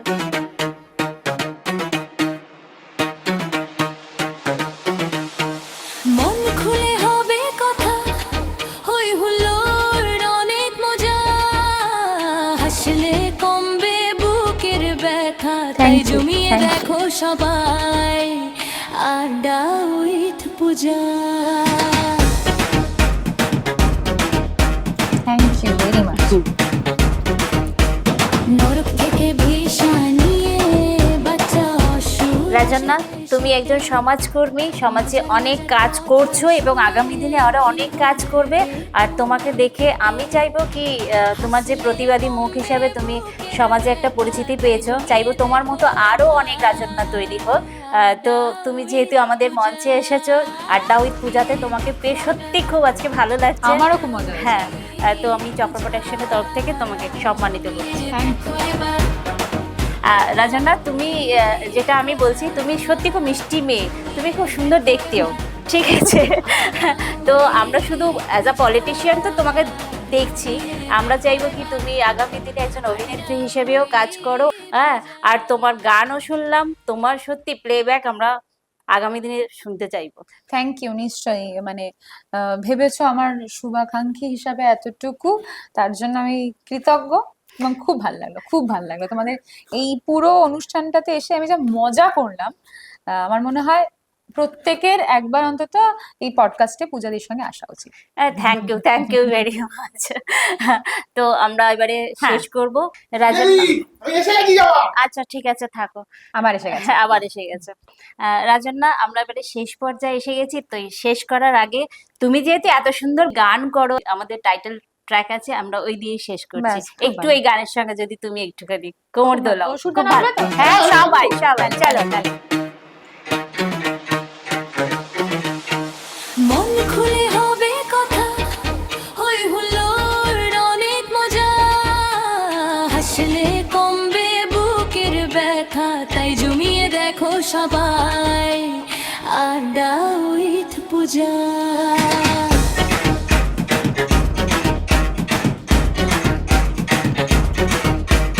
নরক থেকে ভিসা নিয়ে বাচ্চা অসুর আসবে সেটে, মজার মজার কথা শুনে খিল ধরবে তোমার পেটে, হাসলে কমবে বুকের ব্যথা, তাই জমিয়ে দেখো এবার আড্ডা উইথ পূজা।